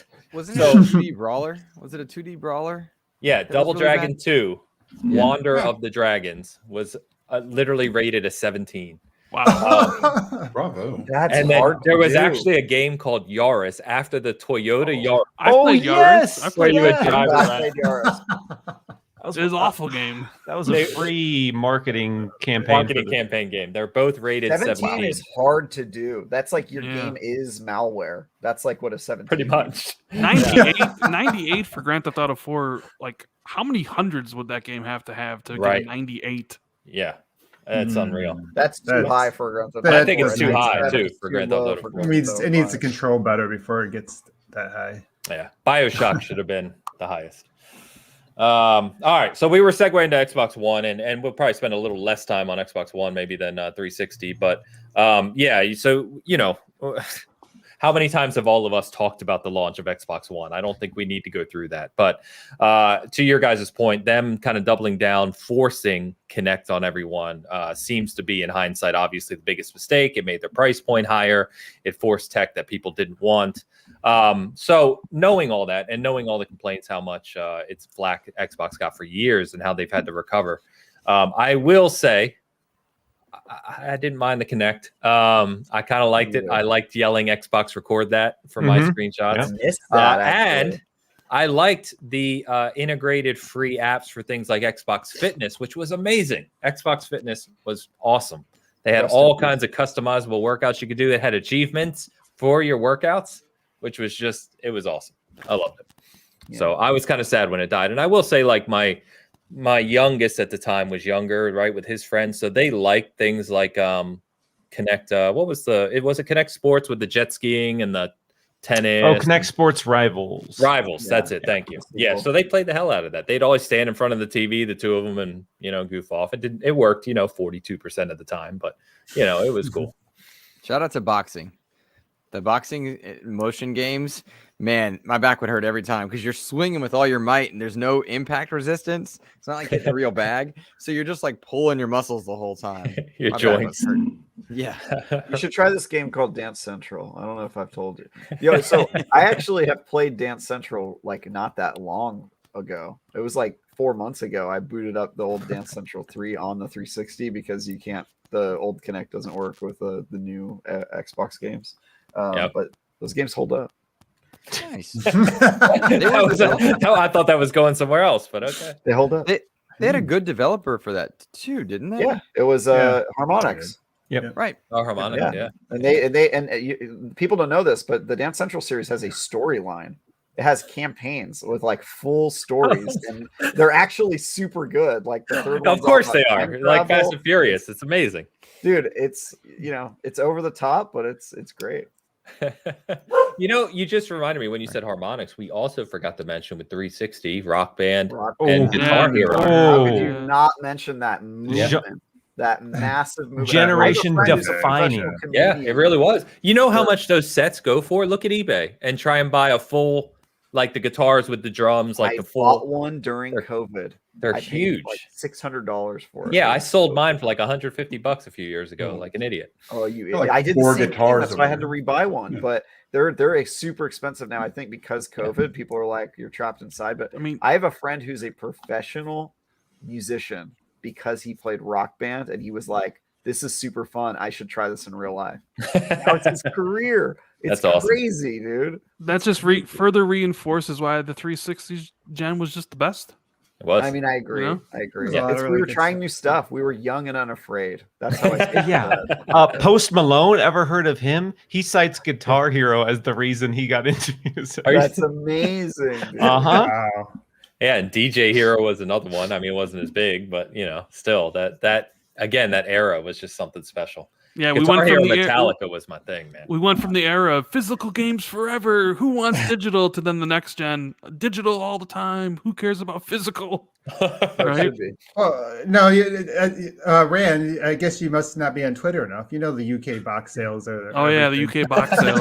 Ah, They mean the world to everything. Yep. Wait, why do I still see reporting on that like every week? Like, come on. Sorry, Yeah, not the to do digital has to be included in those things. But So you know, that's- you bring up a good point though. It was like there was always, we were going through all this history. It always felt like they were trying new things, whether things worked out or not. Right? Like Kinect, I wasn't a fan. I bought it for the kids. They didn't really get into it, so that was the end of it for me. But I appreciated the idea of why it came to be. I think the reason why it got a lot of resentment is because it took a lot of the blame because like Luke was saying, because they were kind of forcing it to be packaged, and I think people looked at it as the reason why they weren't innovating in other things. Like they were just kind of all focused on here. But really, I think what happened was that at one point in time, starting with the OG Xbox through the 360 up to a certain point, they were always trying to innovate, find the next thing. And, some of those things kind of went by the wayside or just never kind of came to fruition. But a lot of them did hit and they changed the industry. And that was a really fun time. And then it was just kind of like they got conservative, right? Like it was almost like they rested on their laurels or took things for granted. And I think the Kinect ended up signifying that, especially because it, most people associate it with the Xbox One being lower powered to kind of accommodate for it, and then also being more expensive. And, and that's why I think it does get that unfair criticism. Again, I think there was a lot of really neat. It was neat back then that they seemed to still have some visions. Like, yeah, some I actually behind think it's it. the opposite. Not them resting on their laurels, but it was them not hitting. them trying so many new things that they took their eye off the ball of why people love Yeah. them as a brand to begin Yeah. with. It was That's like a good way to put that, it. Yeah. Yeah, it was like the Kinect was like to us like something cool they were trying, and then it became their business model, and we're not going to focus on like the core improving like games. Everything we said about the 360 that was cool, right? All the Yeah, all the games stuff and that we thought was innovations cool. in the gaming space. And I think now they've reversed that obviously completely, but the offshoot is that because they've pulled it so far back in the other direction to try to like focus on core gaming, that innovation I think has probably suffered because of that. Because Yes, now that's a the good way to main put thing, it. the main thing they do now is they just want to be like the most powerful system and run the games the best. And the fact that we have to talk about the reflective puddles, or what is the phrase everybody's throwing out there? The ray tracing. The ray tracing. Thank you. Oh, the fact that ray tracing is the thing everybody's talking about just shows you like how kind of like boring the discussion is now, that like that's what we're focusing on. So I kind of hope that they learn that you can still do two things, because that's why the 360 was so great, is that they focused on their core thing always, but they tried so many new things while they were doing it, and that's what worked. And now it feels like they're just focusing on the one thing, and they're kind of hesitant to try things, because as soon as they try something, people are going to be like, oh, are you connecting? Are you like getting your eye off the ball? You're like getting out there. And I think that's the problem, is like that fear of perception that like you're not a gaming first like company now. Yeah. They had to solidify the foundation and win the trust back, because because I do miss that stuff. And it's like, even now, like when you hear, oh, they're going to invest in casual, like I find some of that kind of exciting, not because that's not my types of games necessarily. I like the idea that they're really trying new weird things again. Like, you know, all the stuff Jez talked about on Xbox 2, like, hey, they're trying these little, you know, all these different, you know, weird games again. And, you know, I'm interested to see what they do with, like, you know, try to innovate maybe with socially again, you know, try to bring some, because it's been a while since we had any like online or social feature that's really impacted the way we think about gaming, right? Like, you think about all the things that we went back through the history of 360, the voice chats, the achievements. I mean, this been forever since they've innovated on achievements. It's been kind of stuck, right? And I think that I do want to see them, now that they've reestablished themselves in terms of, hey, we understand who the core gamer is, you know, we're listening to you, we're investing in it. I hope they start to do that weird stuff again, and stuff that, you know, maybe my kids are going to get excited about, or, you know, and bring in different, you know, maybe things that I don't even know that I want to try right now, you know, that kind of thing. Yeah, I think Game Pass is their first attempt to get back into trying new and experimental stuff, and obviously it's worked. But like, Game Pass is the big innovation of this generation, and I think hopefully it'll encourage them. Like, hey, you can try new stuff and make it work. But I tend to agree with you. I think that's why you're seeing them talk about acquisitions to mobile spaces and to casual studios as well as hardcore, and then giving studios the freedom to have 3-4 teams making 3 or 4 different projects, Grounded being a good example of that, because they want to flesh out that catalog and that delivery service, and it needs to be diverse enough to where one community doesn't eat up the attention of another, right? In the past few days, we've heard about, well, Forza is so successful, do you want Halo Infinite to take away from that? And what they're trying to do is create something for everyone, to where there's some overlap, but they don't necessarily take away attention for one group versus another. And that delivery service of Game Pass is special, because it's unlike any gaming generation before. It's no longer bound by the console or the device. You know, you can play on your tablet, on your phone via xCloud. You can play on your PC natively. You can play on your Xbox One, your Xbox One S, One X, Series S, Series X, and who knows what else to come. And it doesn't matter. It doesn't matter. You can just play the game. And that is a special method of delivery. And, you know, I think that line that they give about 2 billion gamers, I really thought that was just PR mess. But it seems to me like they're really trying to angle for something akin to that over the next, you know, decade. And they have a far more realistic shot at doing it than I ever thought they would have, from the moves that they are making. Yeah, the biggest innovations with the Xbox One generation have kind of ironically, been investments in backwards compatibility and how we can re-experience old games. Yeah. They are, I think, objectively leading the industry in offering that in the console space, basically trying to bring almost parity with what a lot of PC players know. I can go play this game, and because my hardware is better, it's going to look and play better. Xbox Game Pass, obviously huge innovation for how we consume media. It's been compared to, you know, Spotify, Netflix as a kind of disruptive, quote unquote, force, but it's true. It's really made a lot of people reevaluate where they spend their money, where they spend their time. And the beauty of Xbox Game Pass all of us here, we're in the quote unquote hardcore space. We're invested in the hardcore. So a lot of us assume that as a hardcore Xbox fan, I have to play every game that comes to Xbox Game Pass. I have to play Forza. I have to play Halo. I have to play Psychonauts 2. I have to play all these games because I am a quote unquote hardcore Xbox fan. Xbox is getting to a point where they literally don't want that, and they don't expect you to do that. They want a game for everyone. So your point about, will there be, will Halo cannibalize Forza Horizon? For some of the extreme hardcore who feel the need to play every Xbox game, sure, maybe. But the reality is there is a huge percentage of people who would never play Forza, even when it's in Game Pass, are not going to play it, but they're going to play Halo.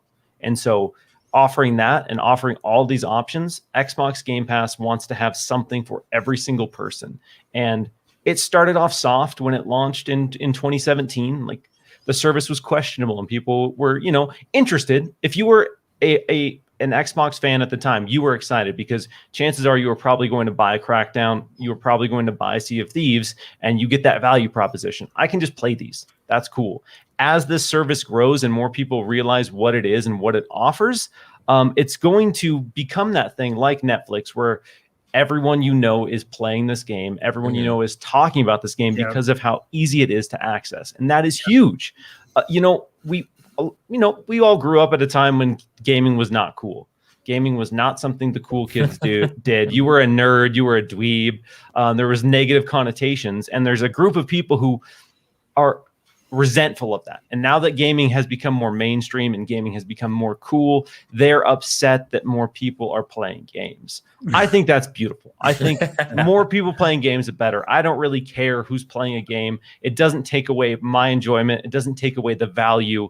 And I think that's the beauty of Xbox Game Pass and what Xbox started to achieve at the tail end of the Xbox One life cycle. And it does the opposite, right, Miles? Like, and that's the thing people got. I hope that the hardcore and the enthusiasts start to realize is that it is one of those things where like you raise, what is it, that saying about raising the tide and raises all boats or whatever. So the more accessible you make gaming, the more types of people you get into there, the more chances they can take. Because they can start to. It's just just because the pool's bigger. It's like I know a lot of us here know people who develop, and a developer said it to me that the number one thing that holds back innovation or big ideas or creativity, it isn't like teraflops or power. It's literally the boardroom, whether it makes financial sense, right? So if they can make games more accessible, then they can take more chances, and that's what we're seeing now. And then you can so if you can start bringing in, you start reaching more and more of that bigger percentage of that 2 billion people, it just dilutes the risk. It's like, all right, if we try this big idea and it doesn't hit, it's not the end of it. Just like with Netflix, they invested like 19 billion in content. If some of their movies don't hit, you think anybody's going there crying and they also don't really care if they're good. They just want like I think they've said that before. Like there's been like reports about this, that the movies don't even have to be good. They just have to like keep their attention. Video games are different because video games have to be good, because playing a bad video game is so much more painful than watching a bad movie. Like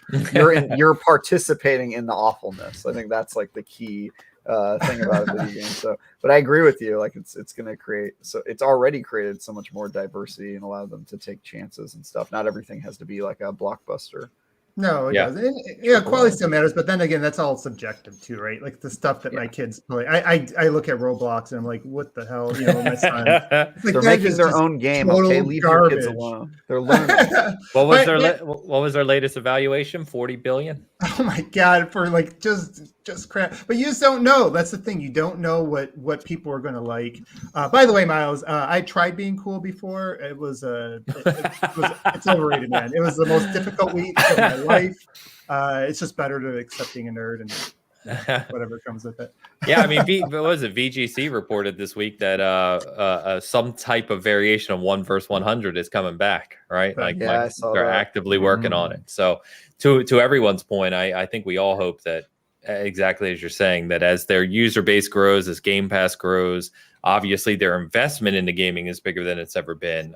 We start to re-see some of this innovation come back and some new ideas and things for, outside of just your mainstream kind of quality games, which sounds weird, I realize, but and certainly don't sacrifice those over there, but it'd be nice to see some other kind of new experiences.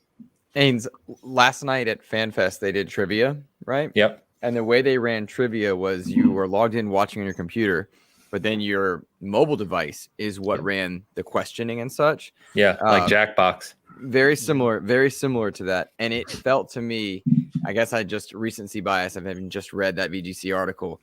It felt like this is what's going to happen with 1 versus 100. You can see it on your screen. Everything's either second. It just makes sense touch. nowadays. It does, and it felt like that technology was being tested. I guess that's maybe just in my mind, conspiracy theorists connect the dots, but it was really neat to see that happen after watching how they did trivia last year, which was, by their own admission, a real letdown and real frustrating. So this felt like new tech in a lot of ways. It was cool. It was neat to watch. And that's my spiel. Did you win trivia? I won $85 to the gear shop. I got into the last 100 and I got eliminated. Ooh. Yeah. Yeah. Not bad. What the winner get? Was there some big prize? The absolute winner, I think, got a Halo Edition Series X. And then the people kind of in the top 10 got scaling prizes from controllers down to gift cards. So such, but you got $85. So I'm guessing you got 85th place. I did not, but I don't know what I got. It's somewhere in the top 100 out of the 2,500 that played. It was 85. Okay, it was 85. Definitely. Yep. Let's be honest. It wasn't 49 because then you would have said top 50, right? So we know. I would have. We can kind of narrow it down a little bit. Yeah. Hey Dan, let's grab this super chat from Pampa. Man. All right, Pampa, $10 super chat. Enjoying all these awesome stories from great people. Hit the like button. Here's to more fun games with great friends. #cheers. #Halo the GOAT. Thanks, man. Yeah, you, man. sir. By the way, not to take us off topic, but have you seen what Halo Series X's are going for? Good God. People are selling those things for like $1,300. Whoa. Yeah, How's our stock? I think those are seasoned gaming, right? Yeah. I mean, we've got like 50 of them, so just hit us up. Nice. I mean, is a surprise Elden Ring network test codes were going for like 300. I know. Don't tell Dan. Don't tell Dan. Yeah, Don't tell Dan. He gave me his. Don't tell him. What the hell, Didn't he man? sell it to you? He I sold did. it to you.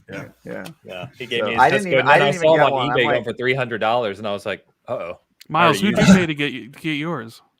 I actually had I had a bunch of lovely people from the kindness of their heart reach out to me via DMs and offer me codes. So That's bless you. Y'all are crazy. amazing.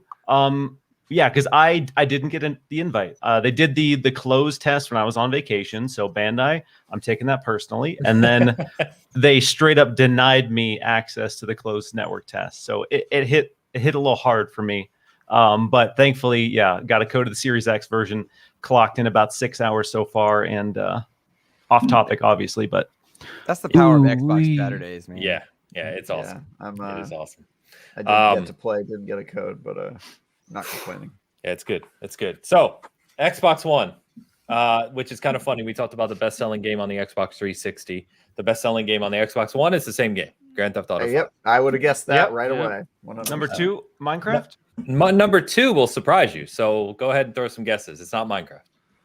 Number 2. Okay. One of the Call of Duties, I would imagine. A Call of Duty is third. Okay. Oh, Yeah, the second game. Black so Ops it's going- 3, by the way, is third with 7.5 million copies. But I it's can get kind of this. funny to see the top-selling games not even reach 10 million on the Xbox One, but just kind of shows the platform, I guess. But is it Minecraft again? is it Did we say Fortnite? that? Does Fortnite Yeah. count? Fortnite just you know, gets sold. yeah, no, Fortnite, I guess, probably doesn't count. I would guess this is box sales. But rather than just sit here and have you guess, this one beta. definitely surprised me. It is PUBG. PUBG. PUBG. That game was huge. That game was. It was. 900 hours into PUBG on the Xbox One. I have like 600, Rand. Yeah. I played it a lot. Yeah. Ran like crap, looked ugly, but Yeah. I still played so much of it. The memories with the guys, Oh, like playing that every yeah. night. Yep. Drop Rebooting the it, boy. game mid-game constantly because it would crash. Gotta get back in. Gotta get back in. Probably one of my favorite experiences this whole last generation was PUBG. Like obviously I played it for 900 hours. So like I'm with you. I enjoyed the hell out of PUBG. Yeah. Highest rated games. Again, fucking Rockstar, man. Grand Theft Auto 5 and Red Dead 2, both at 97. lowest rated game, Grand Theft Auto Both trilogy. well deserved. Both of those games are masterpieces. Yes, they are actually. Metal Gear Solid 5, come on now, 95. And then a surprise at That surprises third. me, actually. I figured that would be more of a niche game. That's still when they were giving out lots of 90. Oh, right, yeah. It had Kojima, so it went from a 74 to a 95.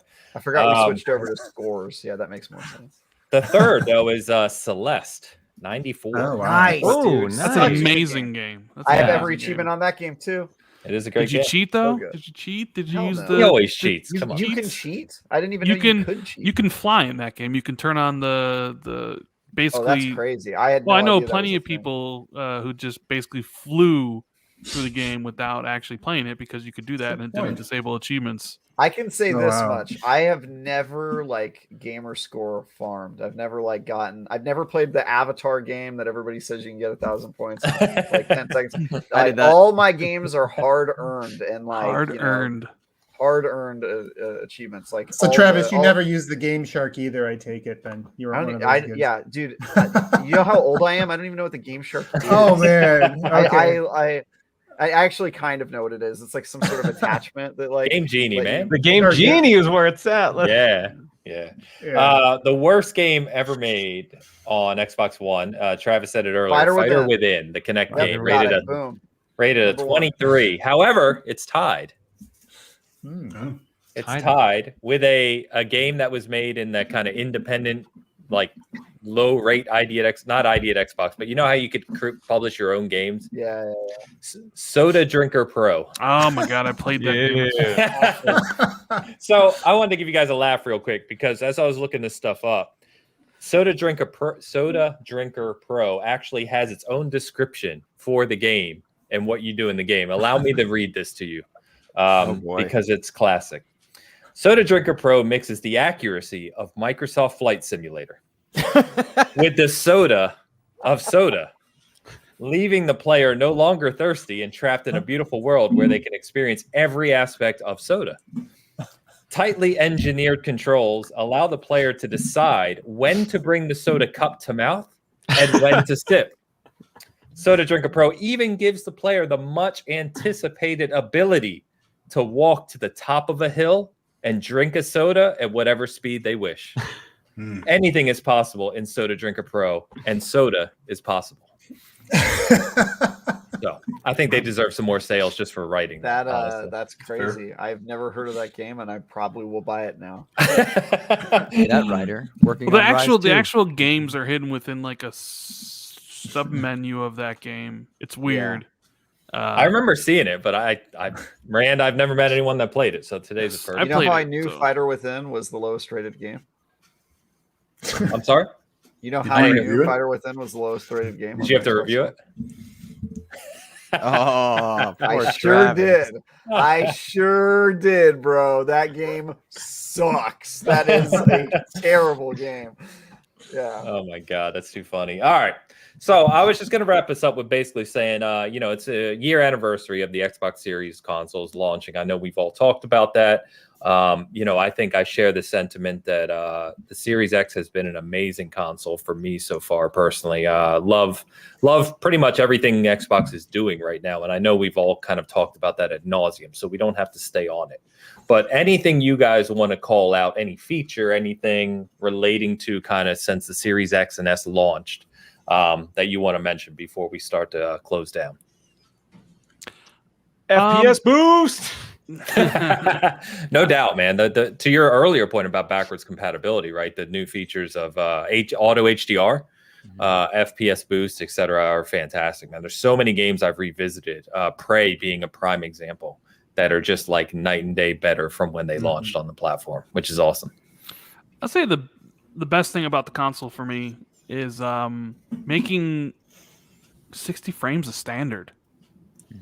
Yeah. Right. I know some people might mention quick resume or some other cool feature, but like the fact that almost like every single game I played this past year at 60 frames is it's so freaking good. Like I listened to Chatterdays, Miles, and you were talking about Elden Ring being going to be the first like Dark Souls game to run at 60 frames at launch, and how like you couldn't play Sekiro at 30. And then you went back and because it was too hard for you, and you went back and played it at 60, and it was so easy, right? Every game at 60 frames. This is exactly what I wanted out of this generation was, frame rate and 60 frames being a standard, and moving away from Jez Corden's filmic 30 frames per second, right? So that's been the best thing about the Series X was that, like, and then combine it with the VRR on these OLEDs. You never see any frame drops, so it's all good. You don't even need Digital Foundry anymore to tell you like 57 FPS trash. Yeah, I'd say the one thing that I probably need to improve is the DVR. It is not very good. Yeah, pretty bad. The whole sharing stuff like on social media, I think that needs to be improved. But for the most part, like they nailed the hardware. Game Pass is an incredible service, and Xbox killed it with their own first-party games this year in a way that we haven't seen. Like, it's absolutely incredible. Yeah. Yep. Agree. Smart delivery. Smart delivery. That is a feature that just has to be spotlighted. I had to this morning. I've been playing Spider-Man. Insomniac Spider-Man, and I had to go down to my PS4, upload some weird thing to get my save to work on my PS5 version of it. Smart delivery is a feature that I just absolutely adore, and it's one that I thought was just buzzword marketing when they talked about it, and in practice a year out, it has made a difference in so many different places. So I love smart delivery. Yeah, I actually went to replay or continue playing Ghost of Tsushima on my PS5, and my save wasn't there, and I was like, I can't be bothered. I just can't. I'm not hooking up my PS4 and doing it, so I never went back to it. So for me, I would say it's less technical and more just a general feeling. To me, it's like this energy around the fact that you don't know what's coming. Like I can always find something cool to play every generation, every year. There's always good games to play. But I think what's really different now is that you don't know what games are in the pipeline. You don't know how they're going to use the connectivity. You don't know how they're going to use the cloud. You just know all this stuff is out there and they're trying things again. And you can feel that, it's really fun to see the energy in the community again, which it feels like, I feel like it's boiling up to that point that getting closer to what it was like early in the 360, maybe, before they started landing everything, you could kind of start feeling it build up, and that is coming back, and I do feel like people are getting a lot more excited, and there is some excitement always. There's always excitement. As a Lions fan who's always had bad teams, we're always looking to the next draft, right? there's always this excitement in the unknown, the next quarterback that's on the bench, that kind of. Well, Luke, you know how that is, right? Like there's always the guy who's not in the game. There's always excitement about what they're going to do, and I want the IPs I don't even know the names of. That like these are the things I'm excited about. I want to see what or the ones that I know the names of, but I haven't seen them in action, like Avowed, and so that's really what it's nice to kind of have that feeling back again this generation. That excitement, anticipation. I guess for my money, the best innovation for this generation is honestly just the Series S. For me, like I'm a type of guy who I've always owned multiple of the consoles because I like to have one in the bedroom, and then I have one in like one of those portable boxes I can take up and bring with me. And the Series S has been such a boon because it's tiny. It does everything that the regular Xbox can do, except for it's not 4K, which who cares as far as I'm concerned. Like I'm one of those guys who doesn't even really care about 60 FPS as long as the performance matches what I need to be able to have for the game to like work and be presentable. I don't really, I hate people who like dive into it's rocky frame rate. I'm like, I don't care, dude. I don't care. Yeah, I think the Series S and the fact that I can play my games super easily, cheaply, and like this kind of links to xCloud, which is technically started last generation, but it's sort of part of their bigger platform, which is like you can play their games everywhere. And the Series S is a big part of that because it gives you really, really solid console performance for $299, and you can take it with you in a backpack. It's crazy. It's like having it's like what the promise of the GameCube today. That's what it kind of reminds me of. All it's Just missing without is the that handle. handle. All That's it's right. missing is that handle. But I actually they just kickstarted that thing. I think some of you guys probably saw it online. But you snap it onto the back of the Series S, and it folds out like a laptop. That's coming out in the next couple months here, and I have mine pre-ordered. So that's going to be like another huge game changer, just being able to play on like the plane and stuff. Which obviously right now it doesn't really matter since nobody's traveling, but in the next couple of years here, it's going to be huge when I can just pop open my Series S like a laptop and all my games are there. So yeah.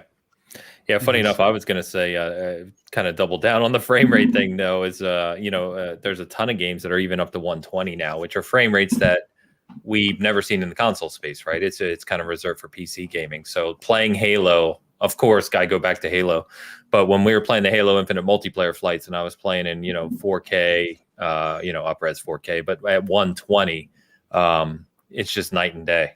Especially in a competitive space. So I'm just super, super excited that we're getting those types of experiences on console now. In fact, I mean, my Series X runs games better than my PC, and my PC I only built early last year a lot of the time. So, and it's obviously more convenient. So it's a great time from a console perspective. Mm-hmm. I'm just glad mine works at this point. So, like, that's with anything like that. I just want, it's just like, hey, I turned on. All right, yeah. I say that for both consoles. It's not just the two. It's just everything. It's just I'm a simple man now. It's just hey, there's games to play. So that's great, man. Onward, upward. As we get older, we just get excited about things working. Yeah, that's exactly it. Dan, let me hit the super chat real quick from Paul. Yeah, man. Cerebral Paul. Damn, I missed 2 hours of damn being wrong. That is too bad, buddy. Bye, all. Here's to the next 20 years. But speaking of Paul, what we never even talked about, like the accessibility stuff. Accessibility features. Yeah, well, all the controllers and they did that too last generation. Adaptive controller was huge. Adaptive controller, yeah. I talked to Stephen Spawn about that over at Able Gamers because they helped develop that as well. And Paul himself is part of some of the Xbox kind of testing that they do for accessibility as well. So I actually played Halo with Paul. I've played Forza. We were playing Forza the other night. He jumped in, and so I mean it's great. Again, it's just I think it was Miles was commenting just about reaching more people than ever, no matter the circumstance, and that's what Xbox is doing extremely, extremely well right now. So, all right, fellas, any last point you want to make before I go around? No, I'm good. I don't know. No. Keep going. I was going to say Moving on. But I probably won't. All right. Well, guys, it's been an absolute blast. I'm sure, if we really wanted to, we could probably talk for hours on end more about certain aspects of these things. But going to go ahead and start wrapping us up. So let me go to our guest first. Rand, thank you very much for coming out, man. Why don't you tell people where they can find you and what you've been up to? Yeah, thanks for having me on. It was great to reminisce about Xbox with you guys. If you want to check out the content, it's all on YouTube, youtube.com/RandallThor19, where I do a weekly podcast with Jez from Windows Central. And I release some videos throughout the week, depending on what's going on. But it was a fun time. Thanks for having me. And after this, I'm going to go take a nap because I'm tired. I got up way too early to do this. Yeah, I appreciate you showing up for the early show, man. We are early, so thank you. Luke, where can they find you in Xbox Expansion Pass, man? Of course, you can find me on Twitter at InsipidGhost, and of course the Xbox Expansion Pass on all your podcast services. Would love it if you guys would check it out there. Most recently talked to Forbes writer Paul Tassi. That'll be up in tonight and tomorrow's episode, so I hope you guys will check that out. And Ains, thank you for including me in this panel, man. It was an honor and a pleasure, and I really appreciate each one of you guys on the panel, all of the content you guys make. It's something that's regularly in my rotation, and I'm appreciative of the work you guys do because it makes the gaming community, Xbox community, that much better. So thank you for including me. Yep, got it. Yeah, and just a shout out to Luke and I do another show together with Mr. Badbit from the Trophy Room called Cast Co-op, where we regularly Mr. Bad Take. Mr. Bad Take. Yes, thank you. Thank you for the He's correction. really not. He's not that good. I don't. No, like he's him. not that good. We kind of just have him there. You know what I mean? But yeah, we do that show as well on the side just for fun. But we regularly call out guys like yourselves who do excellent content, and we also call out people who do not so great content. So it's a lot of fun.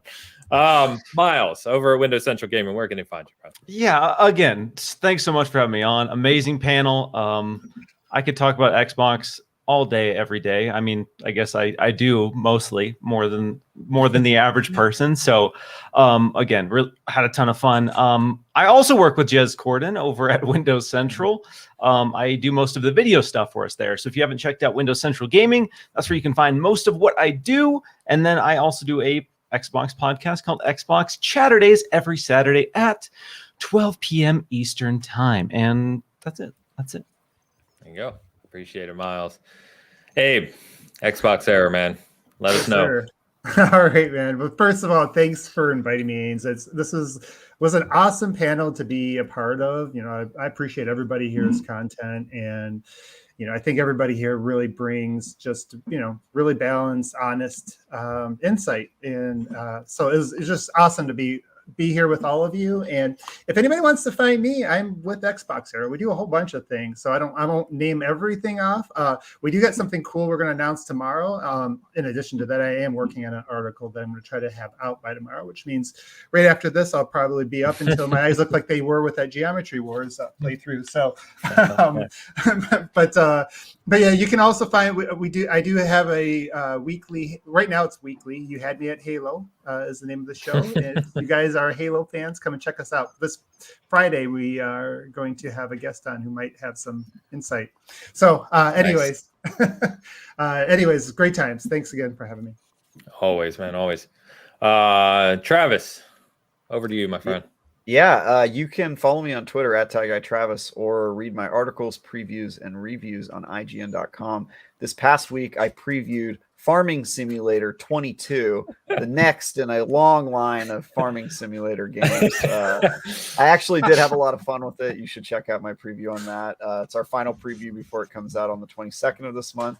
I also helped the wiki team for Forza Horizon 5, so you can see all the stuff there if you want a guide to that game.